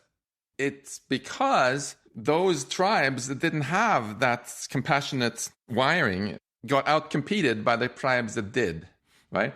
Why is it that if two people get into a bar fight and if it's not in Texas and they don't have guns, then, whatever, they're probably not going to kill each other. Because we have a very strong inhibition towards doing too much harm to each other. It's again because if those tribes they didn't have those genes, they kind of self-destructed and got outcompeted. So Darwinian evolution already did a lot of alignment. We're trying to align sort of very basic incentives that individuals felt with what was good for the community they were part of. And then as communities got bigger, we also then innovated on top of that. So we invented gossip, for example.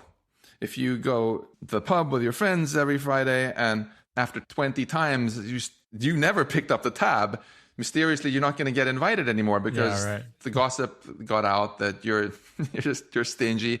Not a good person to have around. Yeah, and that's another very powerful alignment mechanism if you think about it, where if you get a reputation as being a compulsive liar or someone who's very untrustworthy, you get socially punished in various ways. So you have an incentive to be honest and trustworthy and loyal. And why is that exactly?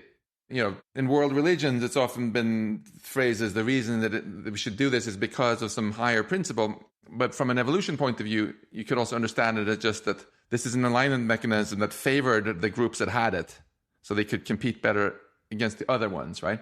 Right. And then if we zoom out more, as we go to the really big picture, when societies got still bigger, we decided to start to codify this stuff, so that we invented the whole idea of a legal system, saying that if, that bar fight, if you really did kill the other guy, well, then you're going to you have this incentive that if you do this, you're going to actually have to be spending many years in a small room eating kind of boring food to think it over. As a result, we create these laws, again, to align the incentives of individuals with the greater good. We also have laws to align the incentives of McDonald's and other companies with the greater good for the same reason. So the idea of multi-scale alignment is as old as civilization itself, right? Yeah. And the point I want to make here is that if we want an awesome future with ever more powerful tech we have to solve multi-scale alignment. It's not enough to just solve it at one level. So what does it look like for that not to happen? So we create AIs and if they're aligned with some individual but not multi-level, then what happens? For example, let's look at just some past failures. Like, so in the 1950s, the first article came out in the New England Journal of Medicine saying smoking causes lung cancer. Okay. Yeah. 20 years later, that whole idea was largely silenced and marginalized. And it took decades until there was much policy and warning labels on cigarettes and restrictions on marketing cigarettes to minors. Why was that? Because of a failure of alignment. So big tobacco was so rich and so powerful that they successfully pulled off a regulatory capture where they actually they hacked the system that was supposed to align them and bought them, right? Big oil did the same thing when they've of course known for a very long time that there was a little conflict between their personal profits and maybe what was best for the society. So they did a regulatory capture, invested a lot of money in manufacturing doubt about whether what they were doing was actually bad. They hired really, really good lawyers. So even though in the social contract, the idea had been that the governments would be so powerful that they could give the right incentives to the companies, that failed, right? Right. Well, I guess the companies became too close in power to the government, so they could no longer be properly constrained anymore. Exactly. And whenever the regulator becomes smaller or has less money or power than the one that they're supposed to regulate, you have a potential problem like this, right? That's exactly why we have to be careful with an AI that's smarter than the humans that are supposed to regulate it. And what I'm saying is, it's trivial to envision exactly the same failure mode happening now. If whatever company first builds AGI realizes that they can take over the world and do whatever the CEO wants with the world, but that's illegal in the country they're in, well, they can just follow the playbook of big tobacco and big oil and take over the government. Okay. And I would actually go as far as saying that that's already started to happen. There was one of the most depressing papers I've read in many years. It was written by two brothers, Abdallah and Abdallah, where they had made a comparison between big tobacco and big tech. Yeah. And they started, even though the paper is full of statistics and charts that I'll spare you, people can find it on archive.org. They open with this just spectacular hypothetical. So suppose you go to this public health conference, okay? Huge conference, thousands of top researchers there. And this person is on the stage giving this keynote about public health and smoking and lung cancer and so on. And then you realize that person actually is funded by a tobacco company, but nobody told you about that. and it doesn't say in the bio, they didn't say where they introduced it. Then you go out into the expo area and you see all these nice booths there by Philip Morris and Marlboro, and you realize that they are the main sponsors of the whole conference, right? That would be anathema in a public health conference. You would never tolerate that, right? Now you go to NeurIPS. Tomorrow is the deadline for me, my group, to submit 2 papers. This is the biggest AI conference of the year. And you have all these people talking even sometimes about, in some session about AI in society or AI ethics. And they forget to mention that they got all these grants from big tech. And then you go out to the expo area and there's the Facebook booth and there's the Google booth and so on and so forth. And for some reason, this kind of capture of academia that would be considered completely unacceptable at a public health conference, or for that matter, a climate change conference, is considered completely okay in the AI community. That is a really interesting example, yeah. And that just shows, how they were already doing this playbook. They're getting funding the academics who might otherwise criticize them, and we've seen it firsthand. So, after the first Puerto Rico conference, I think we came out with this open letter signed by a who's who of AI researchers saying that AI safety is important and yada yada. And then 2 years later, we got the Asilomar AI principles signed by thousands of influential AI researchers saying here are the ethical principles we should think about. And we were like, yay, this is so great. Everything is going in the right direction. Since then, things have, I think, largely gone backward. And in hindsight, I think we just woke up the sleeping bear. Then industry started to gradually push back against this and realize maybe they didn't want to be regulated. Right. And there are more lobbyists in Washington and Brussels from big tech than there are from oil companies even. And we're seeing more and more people also saying, yeah, Max, I agree with you when you talk about how we have to have safe, self-driving cars that are safe, but yeah, you should really stop talking about this superintelligence stuff and existential risk, because that just freaks people out. And you can see how they're trying to very much refocus people who want to do AI safety into anything that's not bad for their bottom line. Right. Yeah, I mean, you don't need it to be as extreme a case as, tobacco companies or smoking companies supporting a health conference. Just having like any particular interest group, even if it's not obvious that their interests are in direct conflict with the rest of society in some particular way, being completely dominant within a conversation because they're the ones who create the forum and decide who gets a platform and who doesn't. Even if we don't know how it's problematic right now, it could be problematic in future because, just like one particular company or one particular person doesn't necessarily have exactly the same values or, personal interests as society as a whole. Mm-hmm. And I imagine that the folks at Google are on these different companies, they really do want to, they presumably are interested in having these conversations, and they live in this world too, and they want to make things go well. But nonetheless, they come at it with a particular perspective of people who are actually developing this and want to deploy it for particular goals that they have. And that means that they're not completely in alignment with the rest of society, even if they have the best of intentions. And so it's at least setting up the potential for the conversation to not be nearly as productive as it could be. Exactly. And I want to be very clear here. I have a lot of friends who work for these big tech companies who are great people. I'm not faulting any individuals here. They're idealistic. They want to do good. But the fact of the matter is, if you talk to people who worked in tobacco companies, or if you talk to some executive right now who works for ExxonMobil or whatever, they're also good people. It's not that there's some person who's like, haha, I'm so evil, now let me ruin the climate. Mm. In some way, a large corporation already is better thought of as an agent, intelligent separate from all agent. Of its components. It's not yet super intelligence, but it's definitely more intelligent than any individual human being. Mm. And, British Petroleum, I happen to know the former CEO of it. He's a very nice guy, a Swedish guy, but really like him. But the organization itself is much more powerful than any person. If the CEO of a large tobacco company says, yeah, I really don't like this lung cancer thing, let's stop selling cigarettes. Next thing that's going to happen is he's going to get fired and be replaced by another CEO, right? Mm. And if someone thinks that, it's impossible ever for some other non-human entity to be smarter than us and cause problems, just think about what it's like to go head-to-head with a large corporation in some legal battle or whatever. Good luck with that, I say, right? Yeah. And it's very, very powerful. And And the thing that happens is even the companies that work for the corporation themselves also get quite effectively brainwashed by what the corporation wants them to believe.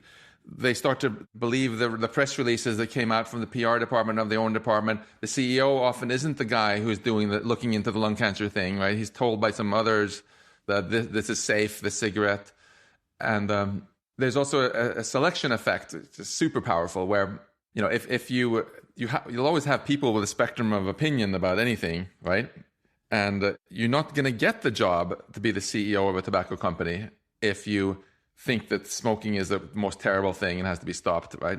So by definition, the people who are there are the people who already hold sincerely the beliefs that the corporation needs them to hold. Yeah. There's a hilarious interview with Noam Chomsky on the BBC where they're arguing about whether BBC is biased or not, and the journalist gets kind of pissed with Noam Chomsky and says, "Do you really believe that I'm not sincere in what I'm saying?" And Chomsky says, "Of course you're sincere in your beliefs, but if you didn't have them, you wouldn't have this job." Yeah, it's a really good observation. Every so often, I've heard this line that we shouldn't worry so much about super intelligent machines because we already have super intelligent beings and they're corporations. Mm-hmm. And I've always thought that's like very insightful, but it seems like it kind of argues the other way because corporations are only like somewhat more intelligent than individuals, and they're pretty aligned with human interests because they're made up of people, and also they've come about gradually over time, such that we could had centuries to learn how to keep them aligned with interests, and we've had these other very powerful institutions called governments designed to control them, and yet we still struggle.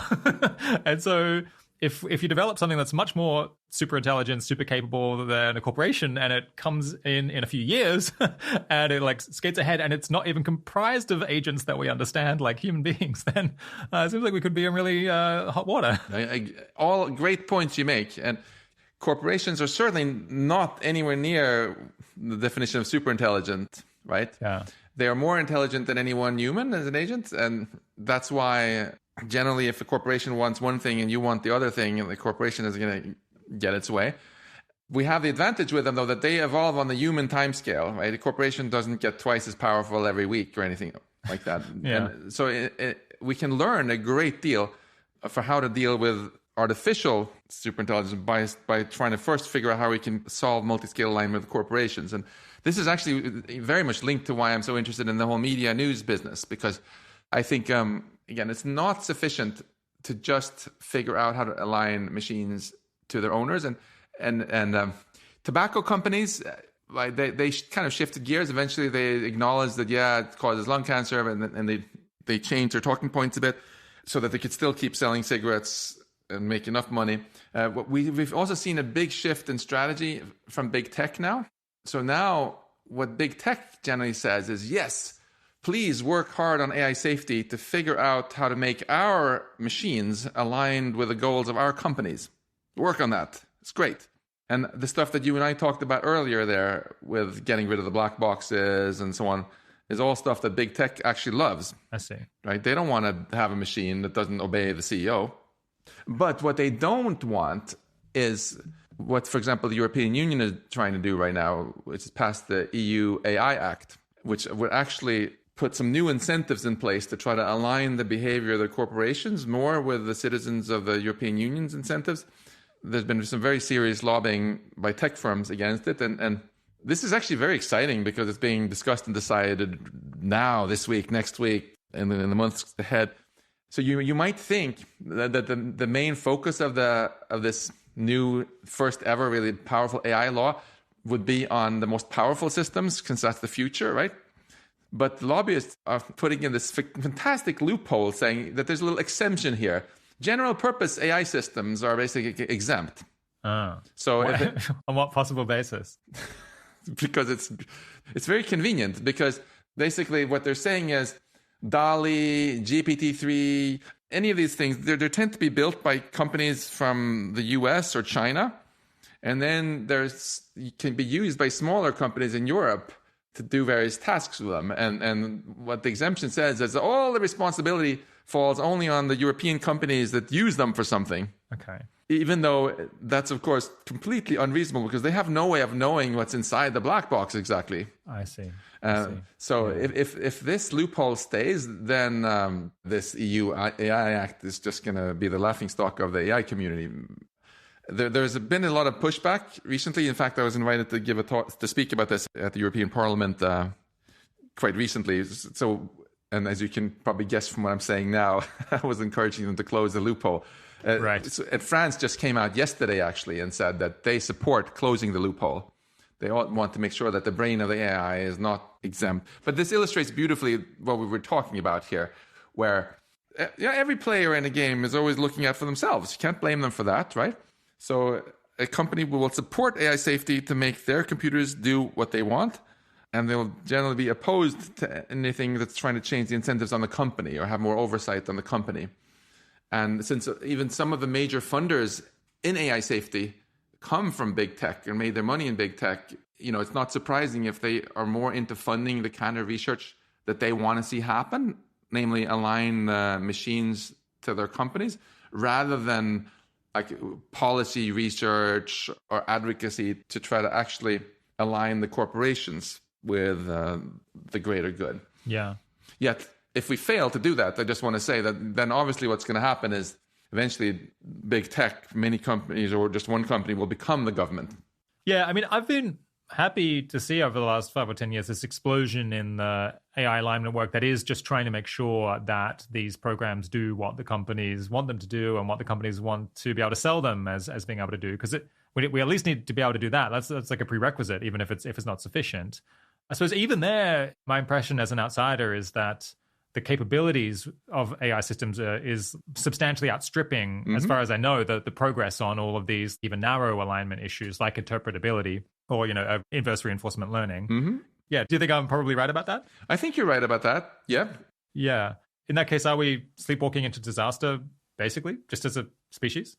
Yeah, unless we change course. But that's, of course, exactly why so many of us have been working so hard to try to accelerate this AI safety research, right? It's not feasible to slow down the progress in capability, but it's very feasible to accelerate the progress in safety. So I think of this as a race, the wisdom race. We just want to make sure we win the race between the growing wisdom with which we manage our technology and the power of the tech itself. And that's why we launched, with Elon Musk's help, the first ever AI safety research program. Super excited to see so much more funding in this space now from many, many actors. That's also why we just launched these Vitalik Buterin talent pipeline fellowships, where we try to incentivize more talented young people to go in and do PhDs in AI existential safety, postdocs, etc. I think this field needs much more talent. Basically every university worth its name has someone doing cancer research. Every computer science department should also have some people working on AI safety. Just duh. And the good news there is that the field has become very respectable, and a lot of more people are going into it. Together, hopefully, we can continue to grow the field rapidly. And another good thing is this is aligned with the incentives of the tech companies. The narrow technical alignment, so they also support it. Yeah, on that theme, what do you think is the chance that you and I have misunderstood the iterative process by which these really advanced AI agents are going to come into the world? And maybe, in fact, ordinary efforts to make AI programs do the stuff that their creators, the corporations that are trying to sell them, ordinary efforts to make the programs do what the creators directly want as they pass through each stage of capabilities, that actually might, in fact, be enough to keep them consistently aligned. It seems like this is the view of some ML researchers, that because that sort of narrow alignment is so intertwined with capabilities that in actual fact they will just improve in tandem in a way that is that means that we shouldn't worry about it too much. Totally possible. I would give it less than 50% chance, but even if it is 50% likely that we'll get lucky like this, that also means there's a 50% chance that we're unlucky and are walking towards a cliff, in which case we should really focus on it. So I think, again, this is one of those things, none of us has a crystal ball. If I've learned anything as a scientist, it's to be humble about how little I actually know. And it's exactly the humility that means we need to do AI safety research in case there is a problem. Yeah. I suppose this would seem a lot more plausible if AI capabilities were going to improve very gradually. Each year can do a little bit better, a little bit more stuff, and we have lots of time to learn and observe the behavior and see the failings. I suppose it's a little bit hard to see if at any point you have a sudden jump or a sudden explosion because you do get some for a few months, even a few weeks, some recursive self-improvement process kicks in. It seems like this thing of the marriage of capabilities and alignment, growing appropriately in tandem with one another, could really easily break down. Yeah, for sure. And even if we succeed completely with this and always keep for the entire future of humanity the machines aligned with their owners, it's important to remember that that's still it's only half the problem. It's only half the problem. Yeah. So okay, let's move on from the technical stuff. The situation doesn't sound amazing, but it seems like the situation might be even more troubling on the policy and deployment side. I guess, so as we talked about, 8 years ago and 5 years ago, you organized these two really big conferences that brought together a lot of people who might have had influence to shape this. There was 2015, 2017, 2019. So 7 years ago was the first one. So quite a few of them. Yeah. Can you tell us maybe more about how that side of things has been evolving over time? It sounds like, from your book in 2017, it sounded like you were incredibly positive and optimistic and happy with how things had gone and how many people were bought into the need to do all of this policy and deployment thinking ahead of time. And it sounds like now maybe you think reality has kicked in and maybe this work isn't going to be done naturally. Yeah, it's pretty funny, actually. I think my optimism peaked exactly at the time when I was writing the last chapter of Life 3.0. Right, yeah. Because you have this fantastic story where it just seems like, wow, we're just making so much progress. We spent a few years on it. Oh, everything's coming together. Yes, it felt like the AI community was actually acknowledging that this was a real problem. You had all these talented, idealistic people now working on it. What could possibly go wrong? And then, of course, what gradually happened was, to a large extent, I'd say corporate pushback, where some powerful entities started feeling threatened by the idea of maybe getting regulated and so on. And just like big oil and big tobacco, there was a subtle but palatable counter push trying to refocus the AI safety efforts on anything that didn't threaten the corporate money. So let's get everybody talking about racial bias in the training set. Let's get everybody talking about this and that ethics. Just don't talk about human extinction or slaughter bots or any of that stuff that we want to sell. Or what about mass unemployment? Is that kosher? That's also something which, well, there I think they've reached sort of an equilibrium where there was always enough cheerleaders who keep repeating the talking points that there'll always be new jobs. Okay. People have warned about this ever since the Luddites, that even though you also have a lot of serious economists saying it's different this time, and they don't feel particularly threatened. This feeds into the greater debate about whether to change the tax system or have universal basic income, where it's not really the tech companies versus the rest. It's more the richest of the rich versus the rest. But if we come back and focus on the tech-specific stuff here, suppose the nerdy community comes up with all these great solutions so that for the entire future, machines will always obey their owners, no matter how powerful they are. Does that mean we're all set? No. No.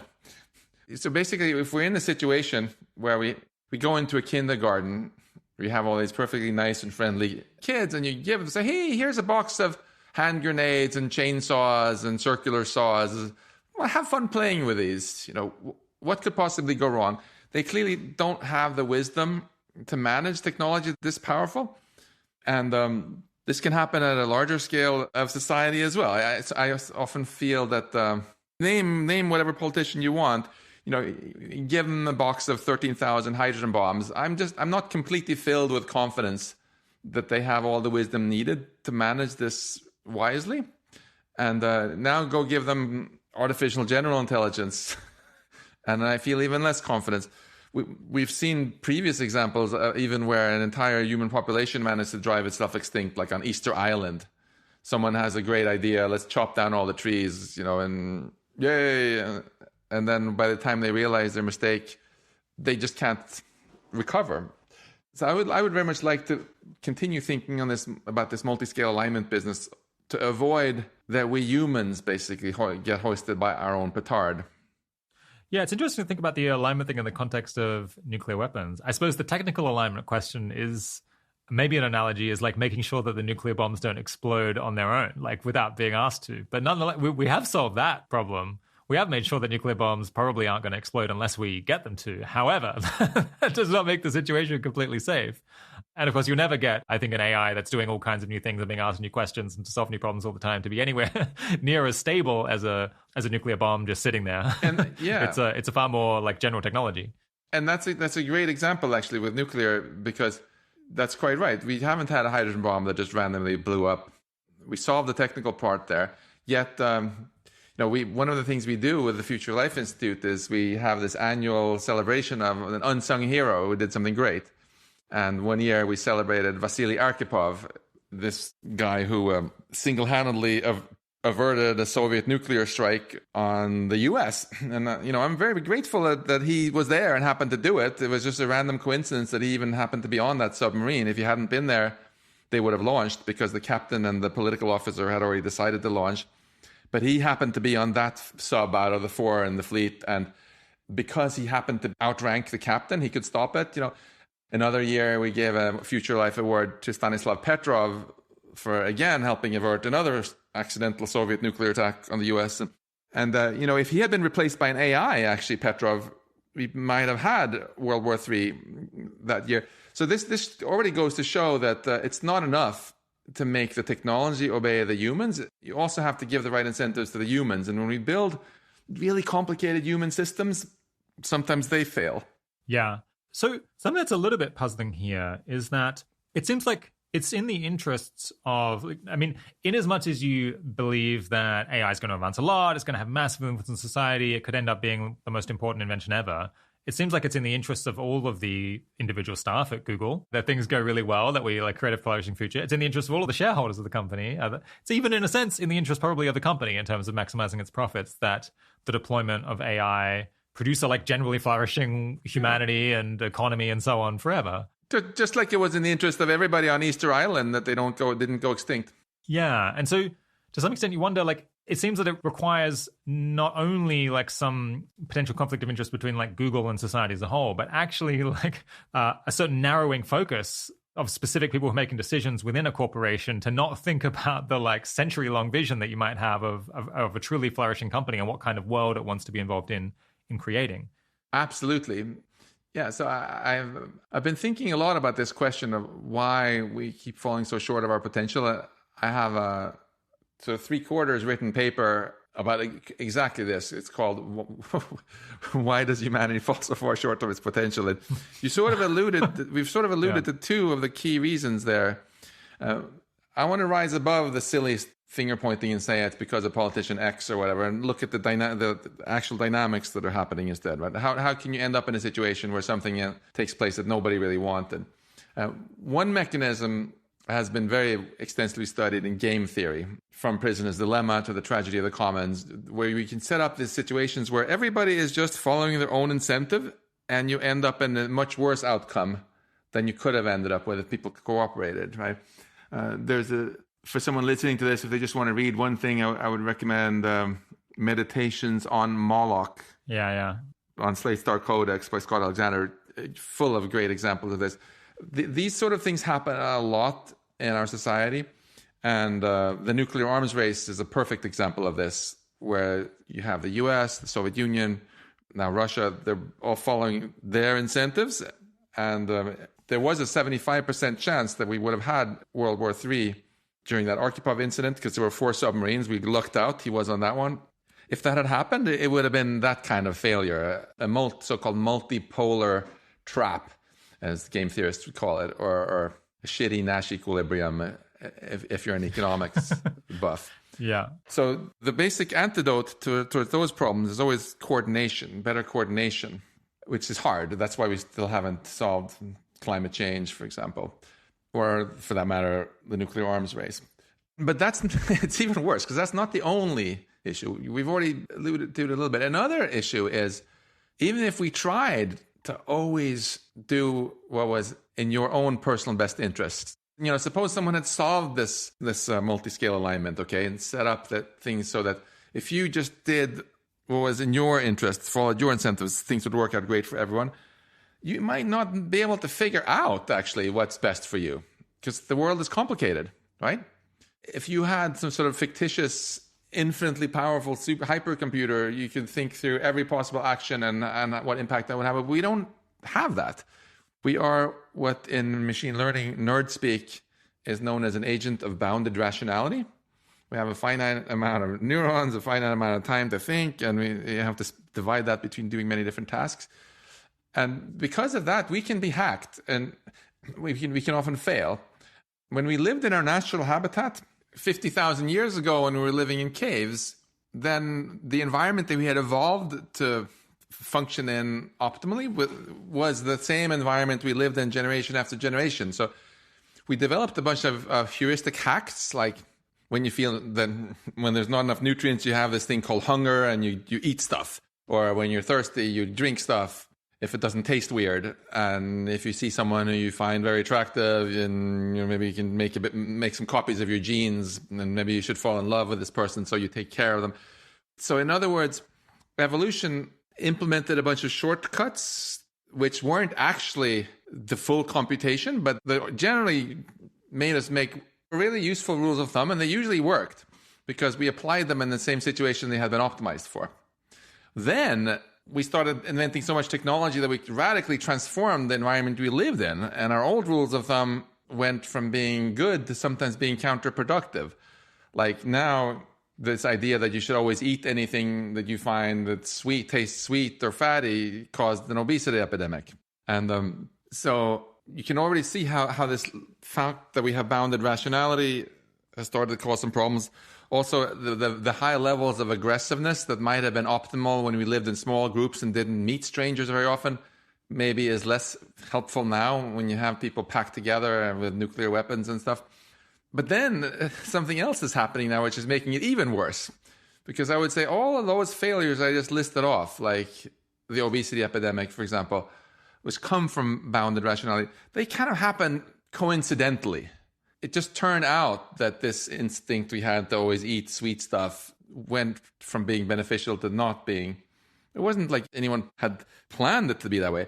But now we have ever more sophisticated marketing research powered by machine learning, which has a direct profit incentive to look at you, make a very detailed model of all the rules of thumb that you use that are a little bit off from what's actually in your self-interest. Yeah. And then exploit them, micro-target them. So if you are more likely to buy something that you don't need just because it's accompanied by a photo of a sexy person, they will try to exploit that to make you waste your money. And if they realize that you have a rule of thumb to vote for people who say certain things and act in certain ways or whatever, then they will study that in great detail. And then they will maybe there was just some pretty seemingly minor little departures between your rule of thumb there and what's actually in your self-interest. But they'll find them and they'll use all of them, and then they'll make you do something where you maybe vote for someone who's actually going to make you poorer, even though you thought they were going to make you richer. So this, I think, is something which I think is greatly exacerbated now by machine learning, that we humans are being hacked, not randomly like by sweet food previously, but very deliberately, where we're being studied to see all the ways in which our rules of thumb aren't or discrepant, from our self-interest. Yeah. And then manipulating us with that. Yeah, people talk about this a lot. It doesn't super resonate with me on a personal level because I feel like I eat pretty healthy despite the fact that people are kind of trying to sell me unhealthy food. I manage to exercise, I guess, even though, presumably, I guess actually companies do make money out of that. So maybe this is a slightly offsetting effect that companies also potentially can make a lot of money by selling you products that are in your self-interest. Indeed, that might be even slightly easier. But I can't think of many cases where I feel like I'm getting exploited to my great detriment by corporations or machine learning algorithms. Yeah. Can I push back on this a little bit, though? Yeah, go for it. Yeah. Tell me what I'm doing wrong. Just like with the Noam Chomsky journalism incident, like if you were very easily hacked like this, you probably wouldn't have been so successful as to be running this podcast right now. And most people in America don't have your BMI. More than half of all Europeans are now considered overweight or obese. Most people in Europe have not been as successful in their careers as you, right? So it's a little bit dangerous to just look at yourself and take that as being some sort of representative of how powerful the hacking system is. Yeah, I worry, I guess, about dangers on both sides. I think what you're saying is like completely reasonable, that presumably some people are more susceptible than others. And so possibly you could just, I could be someone who's less manipulated by this. On the other hand, I suppose you always worry about the alternative, where it's very easy to think, other people, they're idiots. And like, I'm much smarter than them. And so it's not affecting me. It only affects all of those chumps. I suppose a middle ground might be that I am getting hacked to some degree, and I'm just like not aware of it works better when I don't know. So there's various cases. I guess probably the most natural one will be Twitter addiction, where that's like arguably not in my interest to use Twitter as much as I do. And if I can insert some more humility, I think we are also hacked in ways that we haven't even realized so much yet, which are actually quite problematic. These hacks usually work precisely as long as we don't realize them, right? Yeah. So like, why is it that there are still over 12,000 hydrogen bombs around that have almost gone off and caused nuclear winter many times over, maybe? I would say it's because we've been hacked in a different way.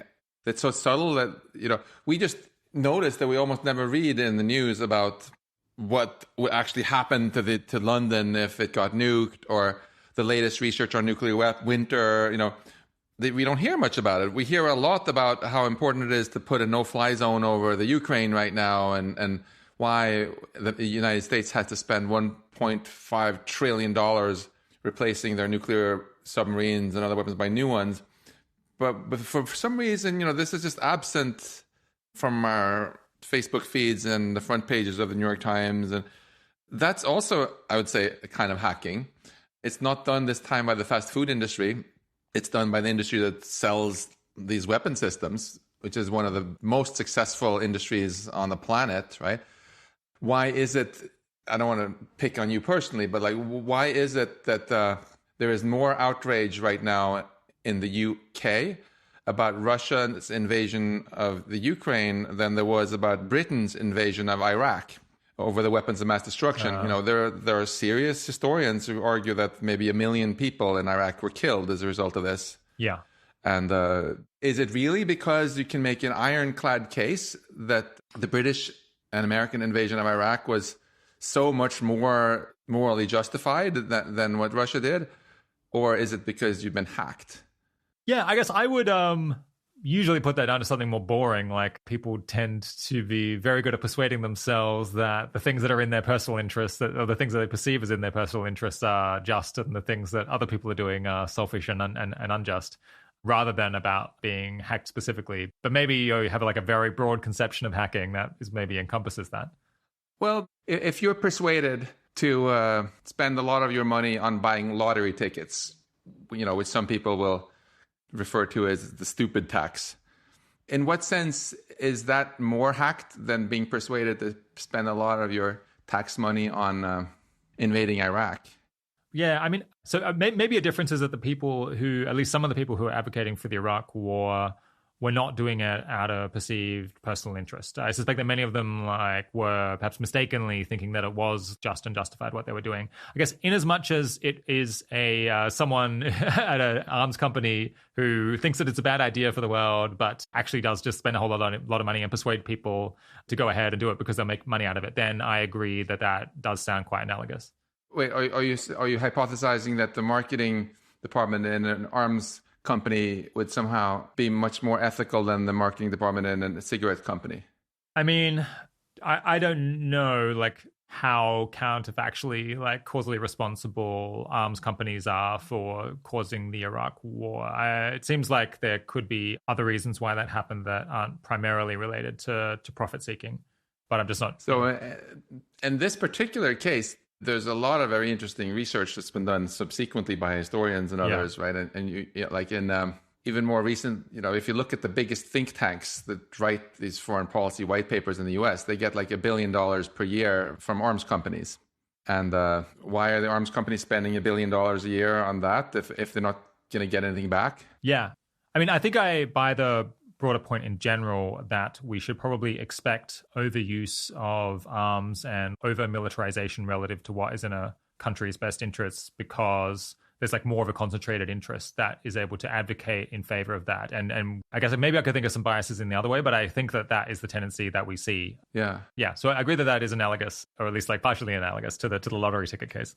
Yeah, so good. Then we agree on the sign of the effect, that you would expect that we should smoke more as a society than is optimal, and that we should take more risk of nuclear war than optimal.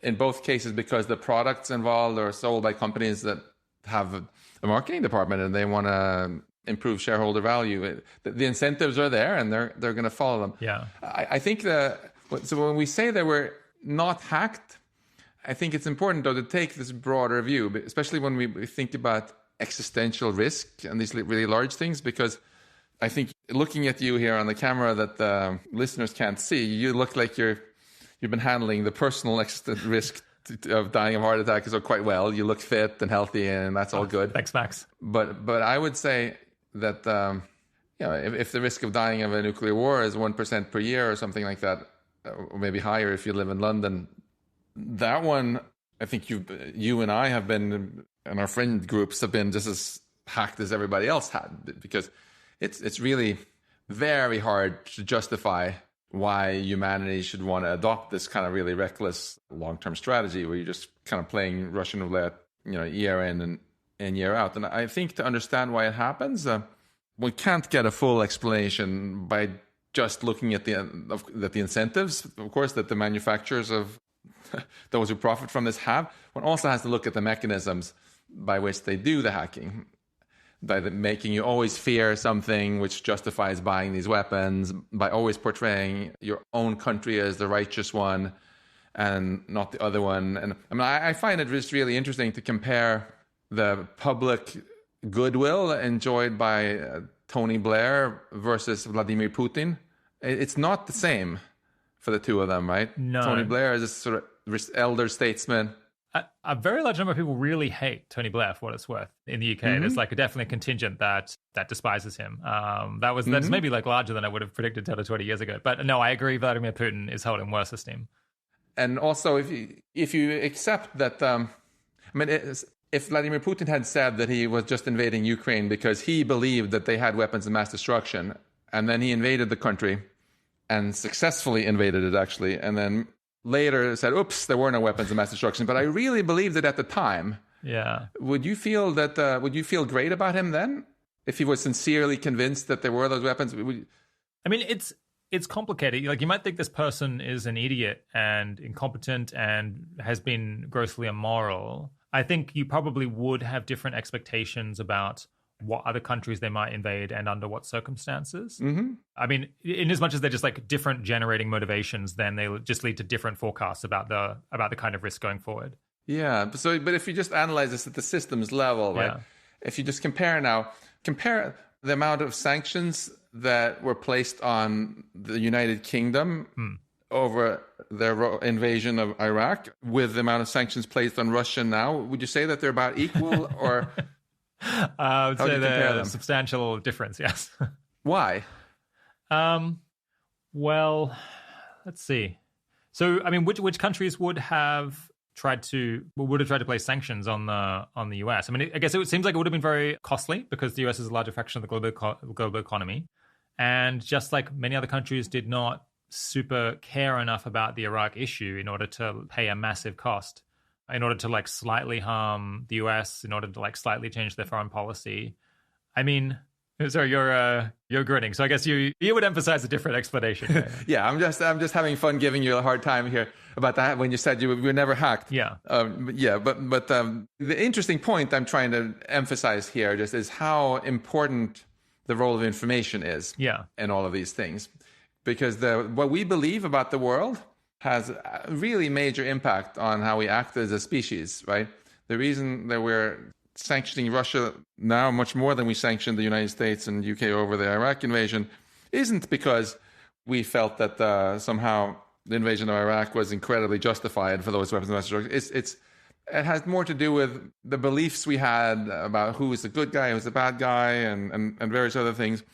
And it shows, therefore, how valuable it is for whoever can control the general beliefs that people have, right?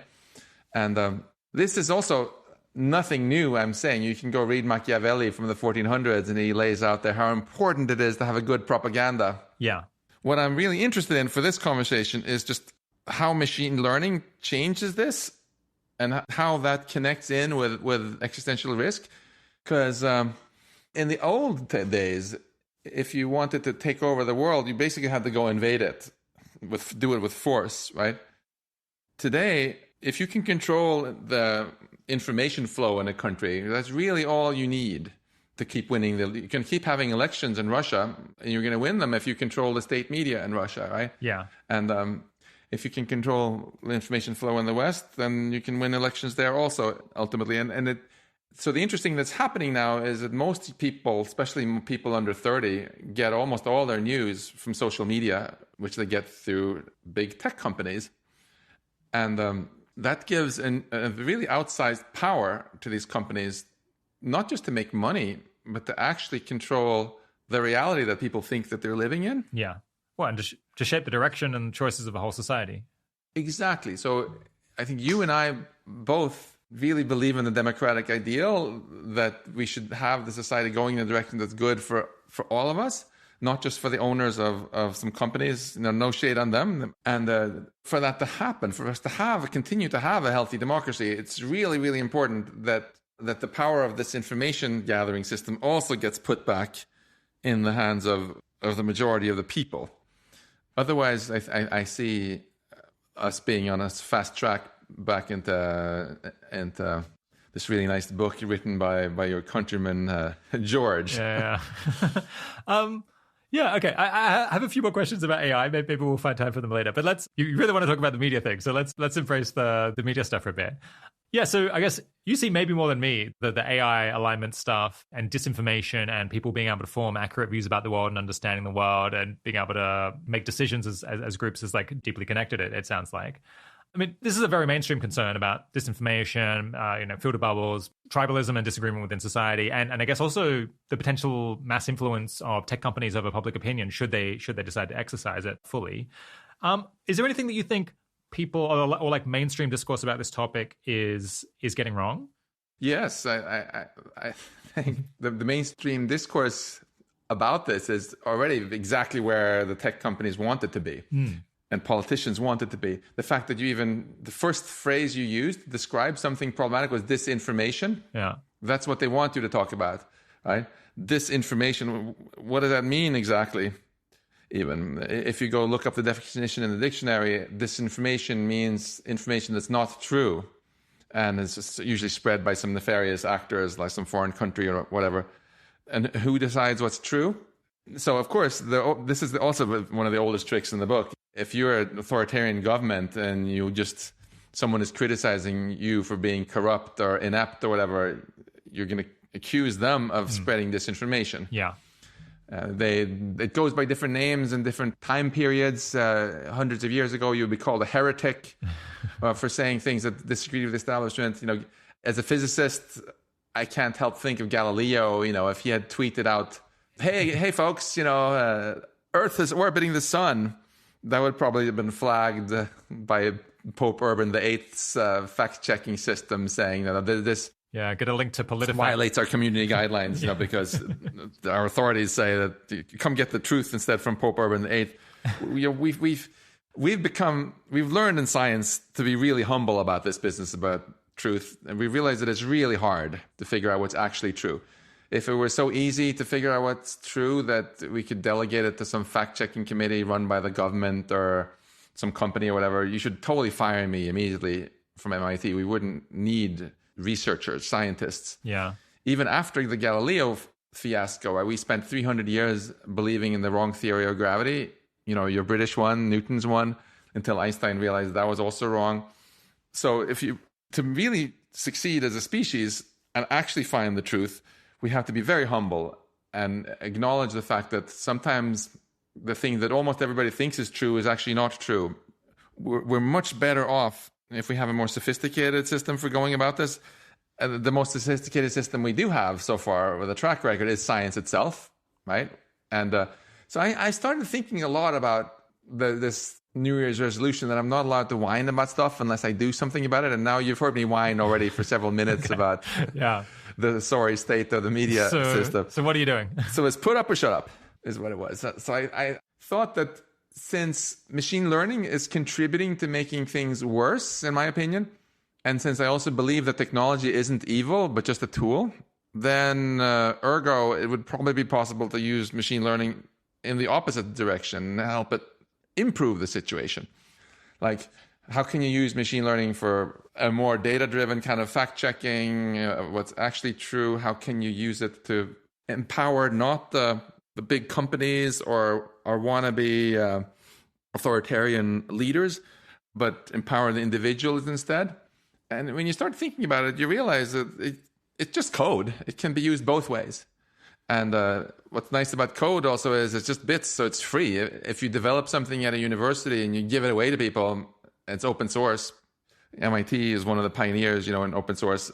Then maybe people can use this to see through a lot of hacking attempts or manipulation attempts. So this was the impetus for this project. And it very conveniently coincided with when they shut down MIT over COVID, and I had all this time on my hand. So it's been really, really fun, actually. First thing I did was just set up some bots to go download 5,000 articles every day from 100 different newspapers, and then started working first as a student project and then as a nonprofit to make machine learning that reads all these articles, and then tries to give people information that's useful to them to more easily get a nuanced picture of what's going on. So for example, if you go to improvethenews.org, then you'll see something that looks a little bit like Google News, a news aggregator. We don't write any of the articles. You can find articles from all sorts of different newspapers. But when you look a little closer, it's also different. For example, we use machine learning to read all these articles all the time and figure out which articles are about the same thing. So if you click on something that says, oh, now Boris Johnson got fined for a lockdown party, you click on it, and there are the 52 articles about this. And then you can look at them. We have some sliders. If you want to see what the left is saying, you can see that. If you want to see what the right is saying, you can see that. If you have some article where it's not so much left-right, but maybe it's more like big companies versus more establishment critical perspectives, we have a slider for that. And then if you're like most people, you really don't have time to read a gazillion articles about each topic because you have a life, right? So we also make it easier for you. So we have a team of journalists who they'll pull out the facts, which are just defined empirically as the things which all the different newspapers agree on across the spectrum. So for example, if it is Boris Johnson here, it's a natural assumption that The Guardian, which is more left in England, will be more critical of him. And maybe one of the old Rupert Murdoch newspapers like The Times is going to be more supportive. So if there's something that they both agree on, probably happened. You're right, yeah. So you can see fact, this uncontroversially happened. Then you can click away and read other stuff if all you want is the facts and you're in a hurry. But if you want to know the controversy too, or you want to know what your Tory uncle is going to say, or your Labour neighbour is going to say, or whatever, we also pull out the key controversy and the key narratives on the different sides. So you, rather than get sucked into just being told one side, you can kind of rise above the controversy and look down on, here's the controversy, this is what happened, here's what they're fighting about.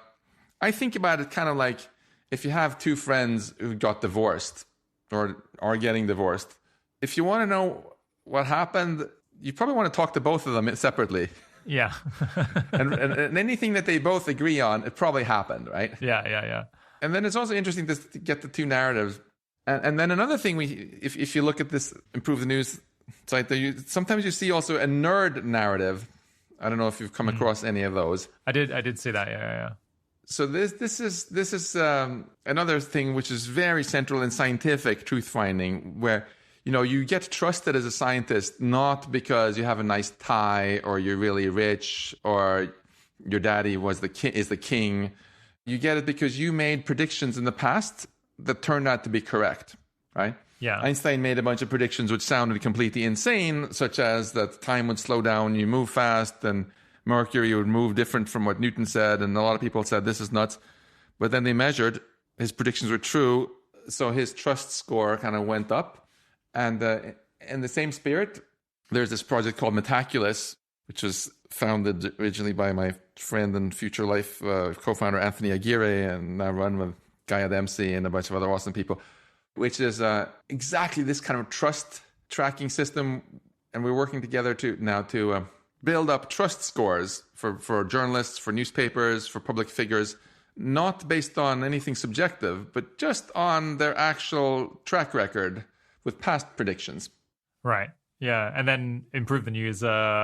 I guess your editors go and look for related prediction markets or aggregated forecasts that are relevant to the news story, and then throw that in as the nerd take on this issue. It often has like a more neutral bent. Yeah. Exactly. And we have a bot, of course, that assists with this also to find matching ones. And it's been quite entertaining, actually, because sometimes it'll be that we had an article just recently where a politician was saying that inflation is definitely not going to rise now, and then the nerd narrative was that 67% inflation is going to have gone up by this much by this date, where you see that what the politician is saying is clearly out of sync with a more scientifically based thing.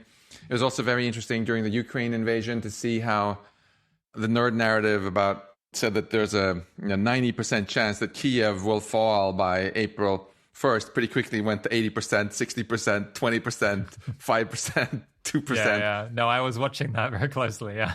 Cool. So these are just a couple of examples of this bigger project we're doing, where the goal is simply to take all the scientific truth-finding ideas we have and import them into mass media in a way that's really accessible and easy to use without any ads or subscriptions or any BS like that, by just giving it away for free, to make it easier for people to get a more nuanced understanding of what's actually going on. Yeah. Yeah, I think so. I took a look around Improve the News, prepping for the interview. I think it seems really cool. It's so you can like find different news stories. You click through, it'll like aggregate obviously lots of different news stories from many different news sources, including many different news stories that I had never heard of. News sources that I'd never heard of, I think, because they're a little bit off the wall potentially, or a little bit less mainstream, less the kind of stuff that I typically read, which is probably great to get in my media diet a little bit, I guess. And then you've got your editors who try to explain like what is the different spin that different kind of clusters or different opinion clusters are putting forward. So you have here's the pro Boris Johnson spin, here's the like anti Boris Johnson spin. I guess I'm not quite sure how this website can contribute in a big way to fixing this problem, mostly because I don't think that many people are going to read it, maybe because it's a little bit drier, a little bit more boring. Like, I think there's a reason why a lot of news sources tell people like very exciting stories and have these strong narratives. I don't think it's just because of the marketing department of the arms industry. I think it's because people find it exciting to cheerlead for one side and hear strong opinions about who's good and who's bad. And this kind of higher level thing, I suspect, even for people who really like to understand the world, like they might find it a little bit too dry to really like get them addicted to opening up this particular tab in their browser. What do you make of that? So first of all, I think there is a very common narrative around that people don't want to hear opinions that disagree with their own. They just want their biases confirmed. I hear it all the time. I would say actually this is what most people seem to think is true at the moment, even though there's some really interesting work by Professor David Rand here at MIT arguing that it's false. Huh. And that this is actually just a really convenient narrative that for example, big tech companies are pushing to blame the consumer in the same way that big tobacco like to blame the consumer for smoking. Rather than saying that, we shouldn't maybe put cigarette vending machines in schools and market cigarettes to 10-year-olds. They say, no, it's just people want to smoke. They just want to do these things. And it's we have no responsibility. In the same sense, it's very convenient if you say, well, this is just human nature, and the algorithms that we have nothing to do with it. What David Rand found in particular is that, yes, in the actual media ecosystem out there now, people tend to often gravitate to things that confirm their biases, and we've seen this, right? But he also found something really interesting, that if information is presented to them in a nuanced and respectful way that disagrees with them, they're often very interested. Think about it. Like, suppose you have an idea for a new, very different podcast, okay? and you tell it to this friend of yours since many years back, and she says, really interesting idea, Rob, but I think it's going to fail. Do you want to know why? What would you say? Yeah, no, obviously I would want to know, yeah. Why? Why wouldn't you just dismiss it and say, I just want my biases confirmed? Well, in the case where it relates to something that I'm actually doing, I actually stand to lose if I make a bad decision and produce a podcast that nobody listens to. I've wasted my time. When it comes to broader social issues, if I have the wrong views about Boris Johnson's parties, it makes absolutely no practical difference to my life because I'm not making any decisions about it anyway.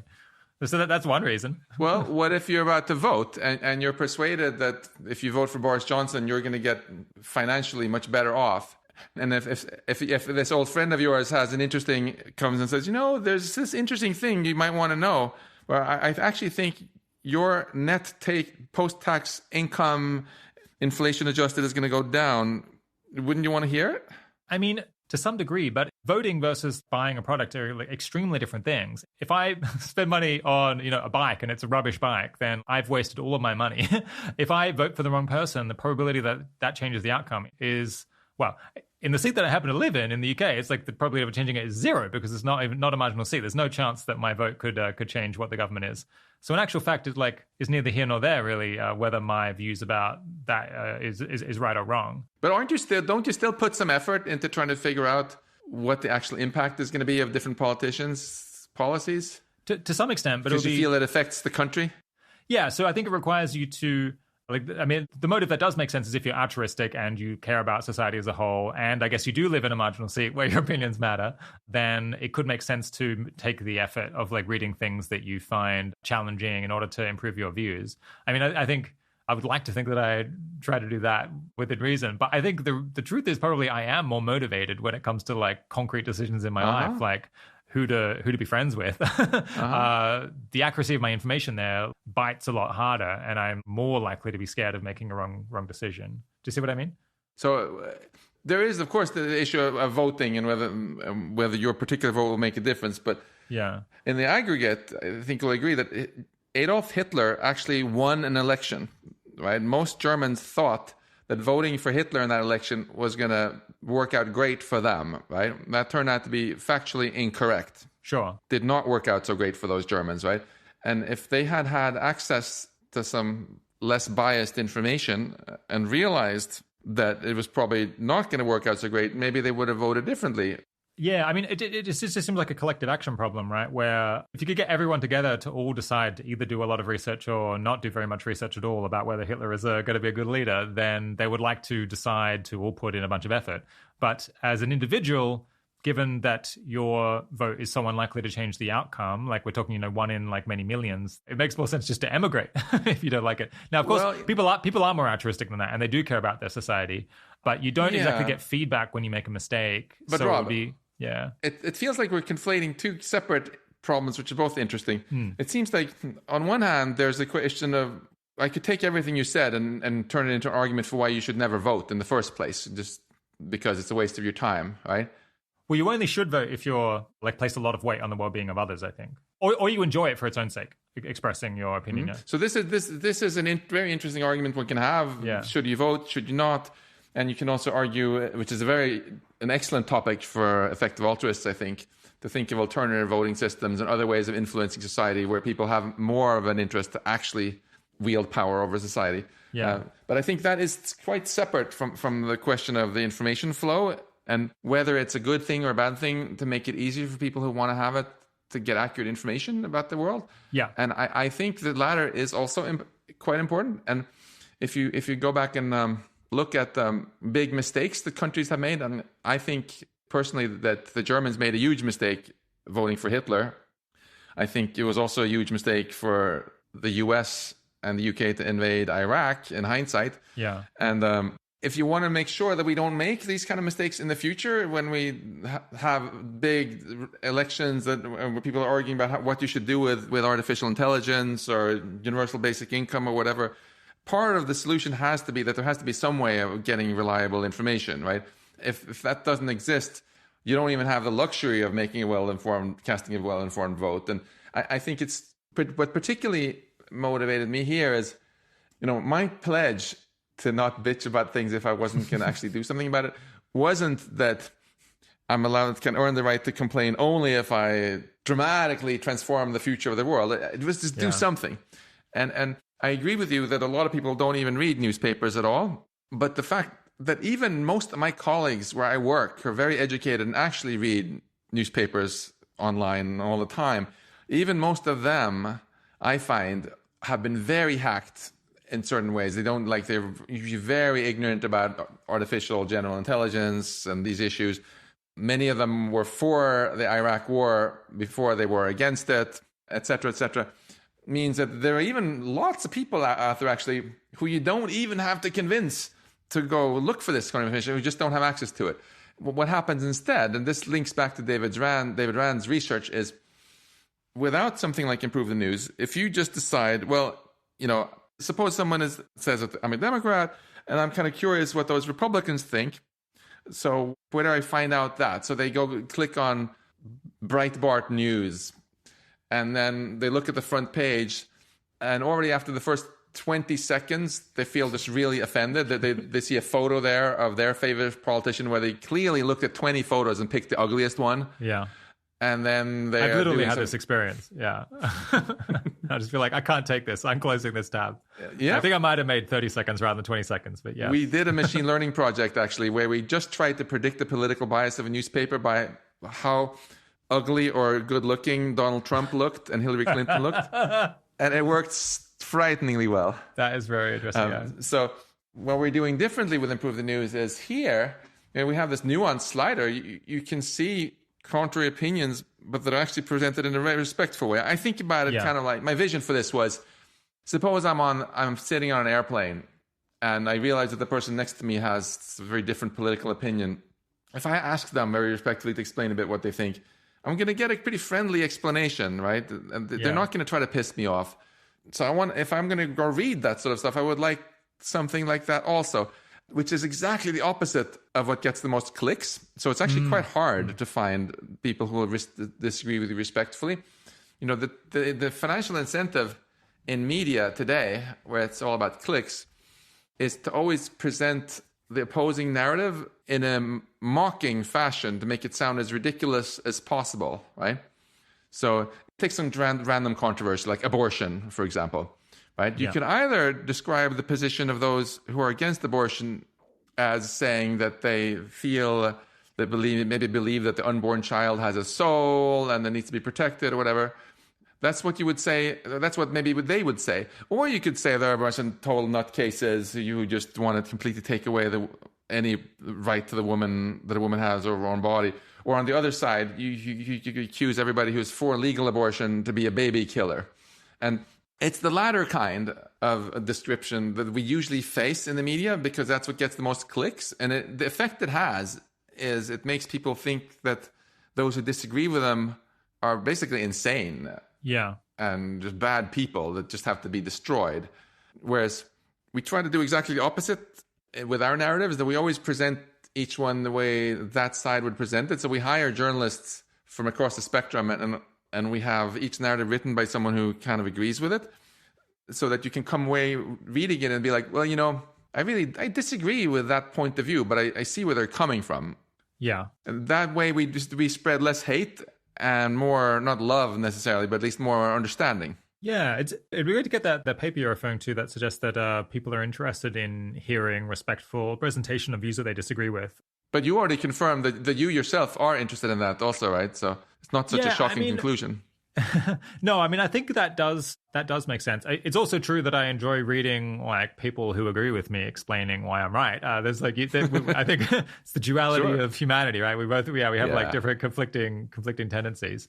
I wasn't saying I wanted to read it because I think it's bad. I'm very interested to see how large that effect is. It's making me wonder: is there a business model where you start a newspaper that primarily publishes, explanations of like the Democratic position written in a way that is like respectful and designed to be persuasive to Republicans, and vice versa? So you have these kind of op-eds that are really like not aimed at people who already agree with the view, and go out of their way to try to make it appealing to people who naturally wouldn't agree with the position that's being advocated. I have good news for you. Yeah, I have good news for you. They already exist. They just don't make a lot of money, and you don't see them very much. So what we can with this site, right? We can make it much easier for you to find them. Okay, yeah. But, people share stuff all the time. It's like there's a kind of competitive market for content. If it's the case that people do really love hearing respectful new information that disagrees with their preconceptions, then why aren't these websites making bank? It's kind of... I think it's because, so you must be familiar with Daniel Kahneman's System 1 and System 2, right? Yeah, yeah. Media mainly sells itself now through System 1. You go out there and it's an impulse thing. You click on this or you click on that. And whenever you select the newspaper with your System 1, it's going to be the clickbait that wins. Whereas what you really want is to pick out your news diet using your System 2. Just like your food diet, you're better off picking it out of System 2. You don't want to go to the supermarket super hungry, because then System 1 gets too much of a vote in what you buy, right? And you want to think in advance what sort of diet you want and plan ahead. The idea with Improve the News is exactly that again, that you can think through, what kind of diet do I really want? And we'll see how it goes. Yeah. It's very early days. It's been a ton of fun working on it, I have to say, though. And it's been very empowering how quick and easy it's been to make something that a lot of people use. Thanks to machine learning, this project would have been completely impossible to do even 10 years ago. And we've just started. So we're just earlier today, for example, right before this, we were looking at using some of the very latest large language models that you and I discussed. Yeah. To further help with this. And there's so much cool stuff one can do much better. The greater value proposition here for society, I think, is to create a truth and trust system that people from across political divides and also across geopolitical divides can all have a large trust in. It's really striking how different things are with that in, for example, astrophysics versus politics, right? If you really want to know what's the distance to the Andromeda galaxy, there is a pretty good system where you can do a few clicks and you're going to get an answer, and you're probably going to believe it, regardless of whether you're British or Chinese or American, Republican or Democrat, right? And even when we have disagreements in science, you go to a conference, you might even have a fun debate and where two people have very different points of views, but they go for drinks afterwards. Yeah. And if you ask either one of them to articulate the other side's arguments, they'll do a really, really good job. They're not going to go into ad hominem attacks. They'll actually explain. Imagine how amazing it would be if you could get closer to that place for the existential risk issues that you care about so much, about the future of humanity, right? Where there is something which both the Chinese and the Americans and the British and the Russians and the Ukrainians all actually have a shared belief in, and people across the political spectrum in our own countries. Then we would suddenly be limited not by... Then we'd all be working on the same team, and instead of spending most of our time fighting against each other. Yeah.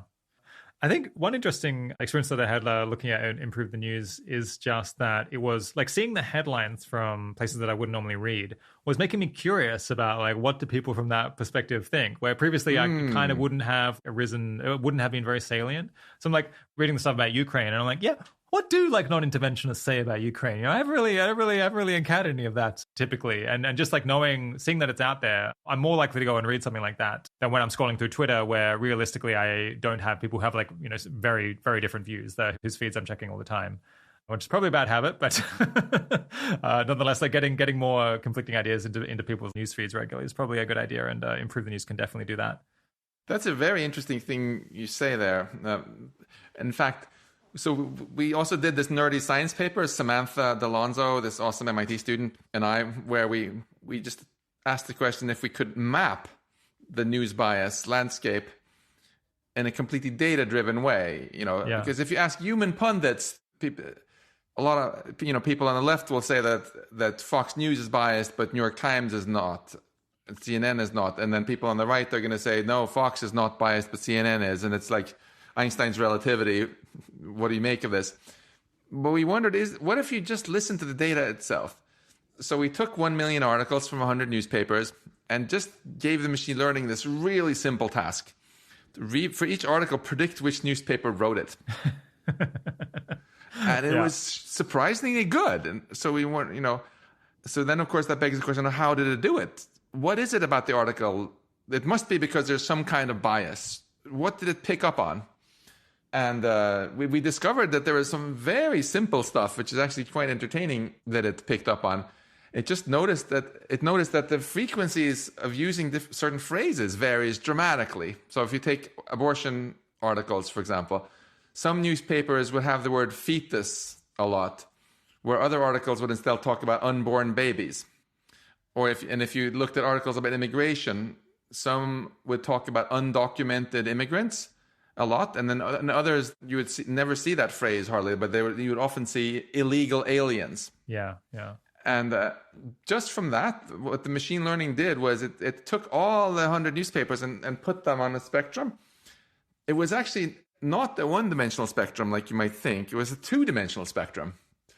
And one axis, the x-axis left to right, sort of very predictably went the way we humans would interpret as left to right, although the computer had no idea, of course, what to make of it. But you could see there on one side is CNN and The Guardian and so on, and they talk a lot about fetuses and undocumented immigrants. And on the other side, you have Fox and Breitbart and so on, and they talk a lot about illegal aliens and unborn babies. But there was also the vertical axis, just like, what's this? And it turned out that one was basically as significant to the machine learning as the left-right. So we started looking more, okay, what are the phrases that are different there? And then we noticed that, for example, near the bottom, you had a lot of, those newspapers used a lot of phrases like military-industrial complex or big oil with capital B, capital O. Yeah. Whereas on the top, they didn't talk about military-industrial complex. They talked a lot about the defense industry.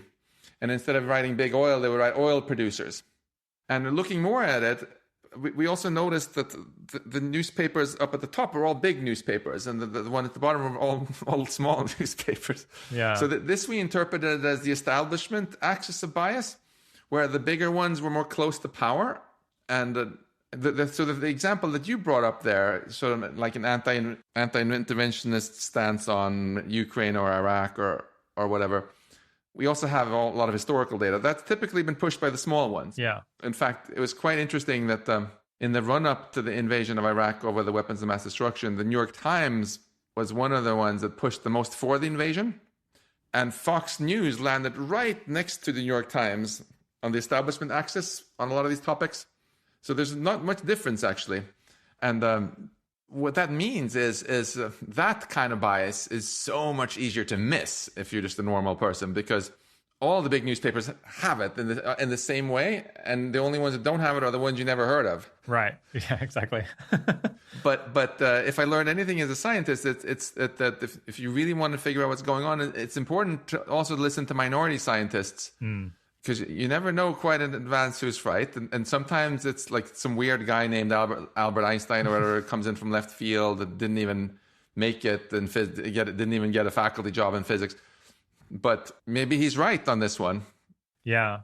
One approach to dealing with people, I guess with the term that people seem to use these days is sense making. I feel like that one must have come out of some branch of academia. But one where the people talk these days about how to solve the problem of people having incorrect beliefs about politics in the world is having kind of government-backed fact-checking. I think there's some proposal for some sort of anti-disinformation agency that the US government would operate, where I think one idea they had was they announced it just the other week.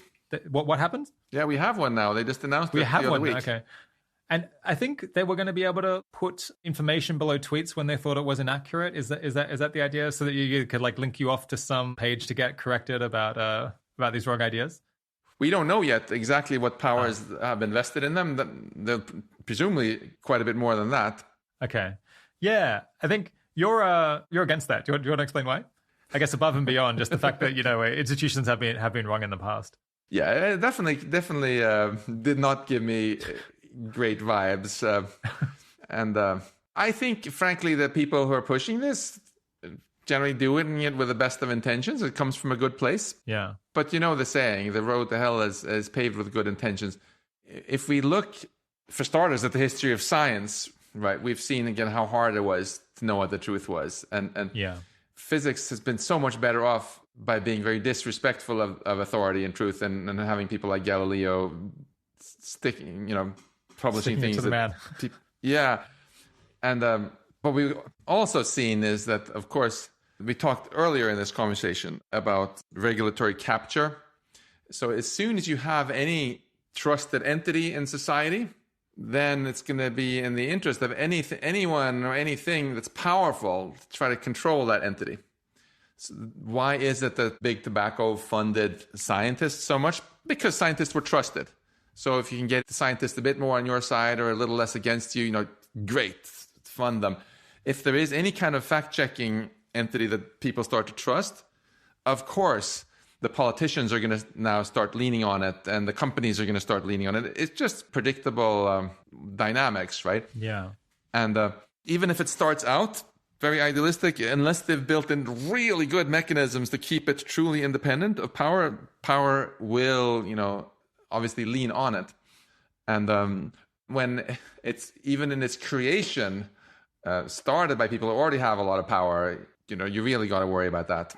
Yeah. Sorry about getting a bit on my soapbox about this, but I have a lot of friends who've lived in very non-democratic countries. Even my wife grew up in a communist dictatorship. And I think a lot of people in the West have a kind of naive understanding of how those governments actually controlled people, thinking that they always generally just shot everybody who said who engaged in wrongthink.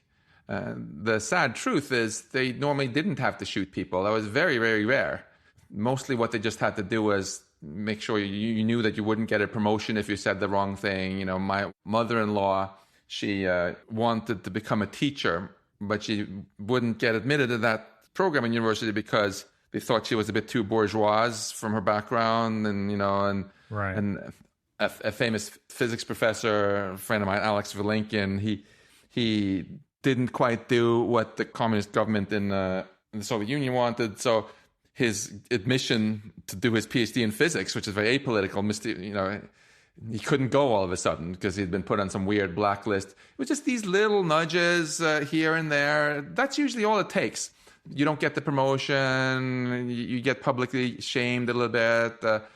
And it's interesting that the people here where I work at MIT now, who are most freaked out about things like this, almost all of them are foreigners. And they come from China, they come from Iran, they come from Eastern Europe. Yeah.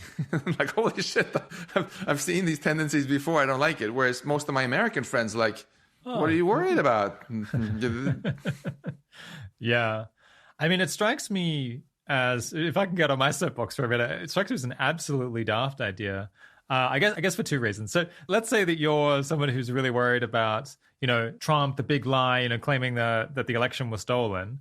Then you should be against this because the person who's most likely to be appointing the head of this agency, or there's at least the most likely presidential winner in 2024, is the person who's actively promoting the disinformation that you're against. And obviously, if you're like someone who supports that view of things, who believes that the election was stolen, obviously you're not going to support it because all they're doing is claiming the reverse. So it seems like from both points of view, this is an incredibly risky and unappealing approach to dealing with this problem. Can I just chime in an anecdote about this before you move on from the stolen election? I just saw a tweet the other day from right after Trump won the election against Hillary Clinton, saying that Trump had stolen the election from Clinton. And you know who tweeted it? It was Biden's new press secretary. Okay. So this just goes to show that what goes around comes around. Yeah. So that's one issue. It seems like it's a policy that's being developed as if the world is going to end in 2 years' time, and this is it. Yeah. All we have to worry about is the immediate term. The other thing is, so you've been talking about how there are particular institutions, corporations that have an awful lot of influence over the information that we consume. They're potentially far too powerful in their ability to shape public opinion.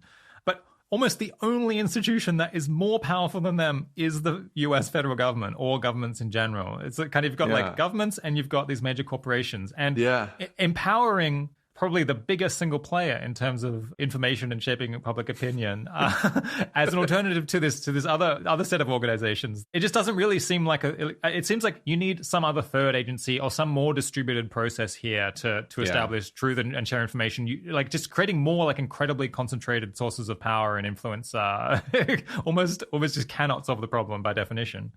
I couldn't agree more. I couldn't agree more. You know Lord Acton's quip that power corrupts and absolute power corrupts absolutely. So when we champion this democratic ideal that you should have more distributed power, it's exactly to avoid this sort of constant power concentration. And frankly, I maybe shouldn't drop the F-bomb, but I remember in Sweden when I was studying political ideologies, the definition they gave of fascism was actually not that you walked around with leather boots in a funny way, but it was simply the merger of corporate and government power. Yeah. Right. And if you have governments and the most powerful companies working together to decide what's true or not, again, it feels like what could possibly go wrong? Yeah, because then who's left, right? Yeah, So the decentralization. This is one thing that's just super exciting about modern technology, IT in general. Another very controversial topic is, of course, cryptocurrencies, DeFi, as the crypto fans call it, decentralized finance. A lot of people are talking about DGov also, how you can have more decentralized decision making enabled by these technologies. I think the jury is out about exactly what's good and bad and how things are going to work out, but this is a very interesting space. I hope more people with high ideals who like to think big will go into thinking about these things, because I think it's not obvious that more AI will necessarily and inevitably cause power to get more concentrated. It could also be the opposite. Yeah. And maybe are actually some clever social technical innovations that can happen, which cause power to become more decentralized. It was very difficult to have decentralized power when people far apart couldn't communicate with each other, right? When they had no way of building trust without being part of the same empire or whatever. But a lot of the tools are coming into place now with blockchain and other technologies. And I actually think of Improve the News as in that very spirit where you just empower everybody with a better bullshit detector. Because you mentioned disinformation. If you think about all the different ways in which things can be bullshit in the media ecosystem, pardon my French, disinformation or misinformation means that there is something which is claimed to be true, which is actually false, right? In the ML analysis we've been doing on news bias so far, that you see a fair bit about that, and yes, it's a problem, but it's not the biggest problem. A much bigger way people bias things is just by omissions, just what you just don't mention. So we talked about that earlier. People talked a lot more about how many sanctions they should put on Russia over Ukraine than they talked about how many sanctions they should put on the US for invading Iraq. That we talk much more about the terrible tragedy that Putin has caused now in the Ukraine than we talk about the terrible tragedy that's been caused in Yemen by a government that the UK and the US has been supporting. And these sort of omissions are things which are just as easy to detect for machine learning as the fake news or the disinformation, but they're much harder for people to detect because we see what we see. We don't see what we don't see, right? Yeah. And if none of our friends are talking about it either, it's easy to not even know that it's going on, right? Well, also, you have to admit almost everything because you can't go around describing every fact that's true in the world. So it's harder to establish that an omission is a mistake because you've omitted 99% of stuff, and it's should this be in the tiny fraction of things that get highlighted or not is hard to say. Although, the cool thing is, this is one of the visions with some of the tools we're building is if you can find a real gem of an omission, just like if you go out in the forest and you look for gems, it's very hard to find one randomly. But if you do find one, it's really easy to convince your friends, look, this is actually a gem. Look at it. If the machine learning finds some super glaring omission, right, that, for example, here is this great article about why wind power is terrible because wind turbines kill birds. And you look at a bunch of facts about how many birds were killed, and it looks like a respectable article. It's very hard to see what the omission is. For this particular one, we turned up that... First of all, they omitted to mention that windows actually kill 2,000 times more birds than wind turbines. Wind turbines. Yeah, Seems you've relevant. probably seen this kind of accident sometime in your life where a bird flies into your window, breaks. And cats kill 8,000 times more birds than windows. But the article didn't talk about banning cats or something, or cats were bad. Yeah. So once you see it, you're like, oh yeah, that's kind of a weird omission. Yeah, because if they really wanted to talk about the tragedy of birds getting killed, they could be like, here is this problem. Birds are getting killed. We're effective altruists. We want to reduce this. Here are the top 10 sources of bird deaths. And then they wouldn't even get to the wind turbines because they're not on the top 10. And then another omission was that this article was actually funded by an organization which, according to Wikipedia, is a fossil fuel lobby group. And they didn't mention that either. So you see where I'm going with this? Yeah. Sometimes it's hard to explain away. Well, once you find it, but the hard thing is finding it. So, like, wouldn't it be cool if you can build some machine learning powered tool or crowdsourced tool or whatever, right? Where it makes it really easy for you to find real gems. Like, it's very easy for you also to confirm things if you want. That empowers you to see through a lot of BS manipulation that it's easy to miss otherwise. So I'm actually fairly hopeful here that by bringing these technologies, giving them to people for free and having them developed with the sole purpose of decentralizing the power, giving people bullshit detectors, you can actually do a lot because there's no financial incentive to do it. So, of course, that's why it hasn't happened. But if you're a nonprofit and you're willing to just spend some money on it, that's pretty straightforward. You can, actually. Yeah. Okay, one final question I had, I definitely wanted to get out before we wrap up, is just, I suppose, a lot of uncertainty about how, sort of AI revolution might play out seems to rest on this question of, like, what is an agent that is much more intelligent than humans going to actually be able to accomplish? Because it seems like you could have a mind that's much larger and much more advanced than that of humans that still won't necessarily be able to do things that are completely magical to us. It might be able to persuade, might be able to, advocate very persuasively on behalf of its interests, but only like somewhat more persuasively than a very persuasive person, such that it can't trivially use its persuasiveness to outwit us. And it seems like this is a very hard question to answer because almost by definition, it's extremely hard to predict exactly what a being that's much smarter than you would do in a domain. Because if you could, then you would be as smart as that and you'd be able to do it yourself. So yeah, do you have any view on this question of whether or not a super intelligent AI would kind of, its behavior and achievements would seem magic to us? Or would it just be like more recognizably like a person, but more skilled? So that's partly a question about human psychology and partly a question of physics. So let's do both of them. If for some reason, if it just wants to take over Earth and for some reason can't persuade us, I mean, they could just build a drone army and kill us all or just get rid of the oxygen from the atmosphere or something that we couldn't prevent. It's kind of like if you have a bunch of, if humanity somehow set its mind on killing all the horses on the planet, I'm sure we could figure out a way.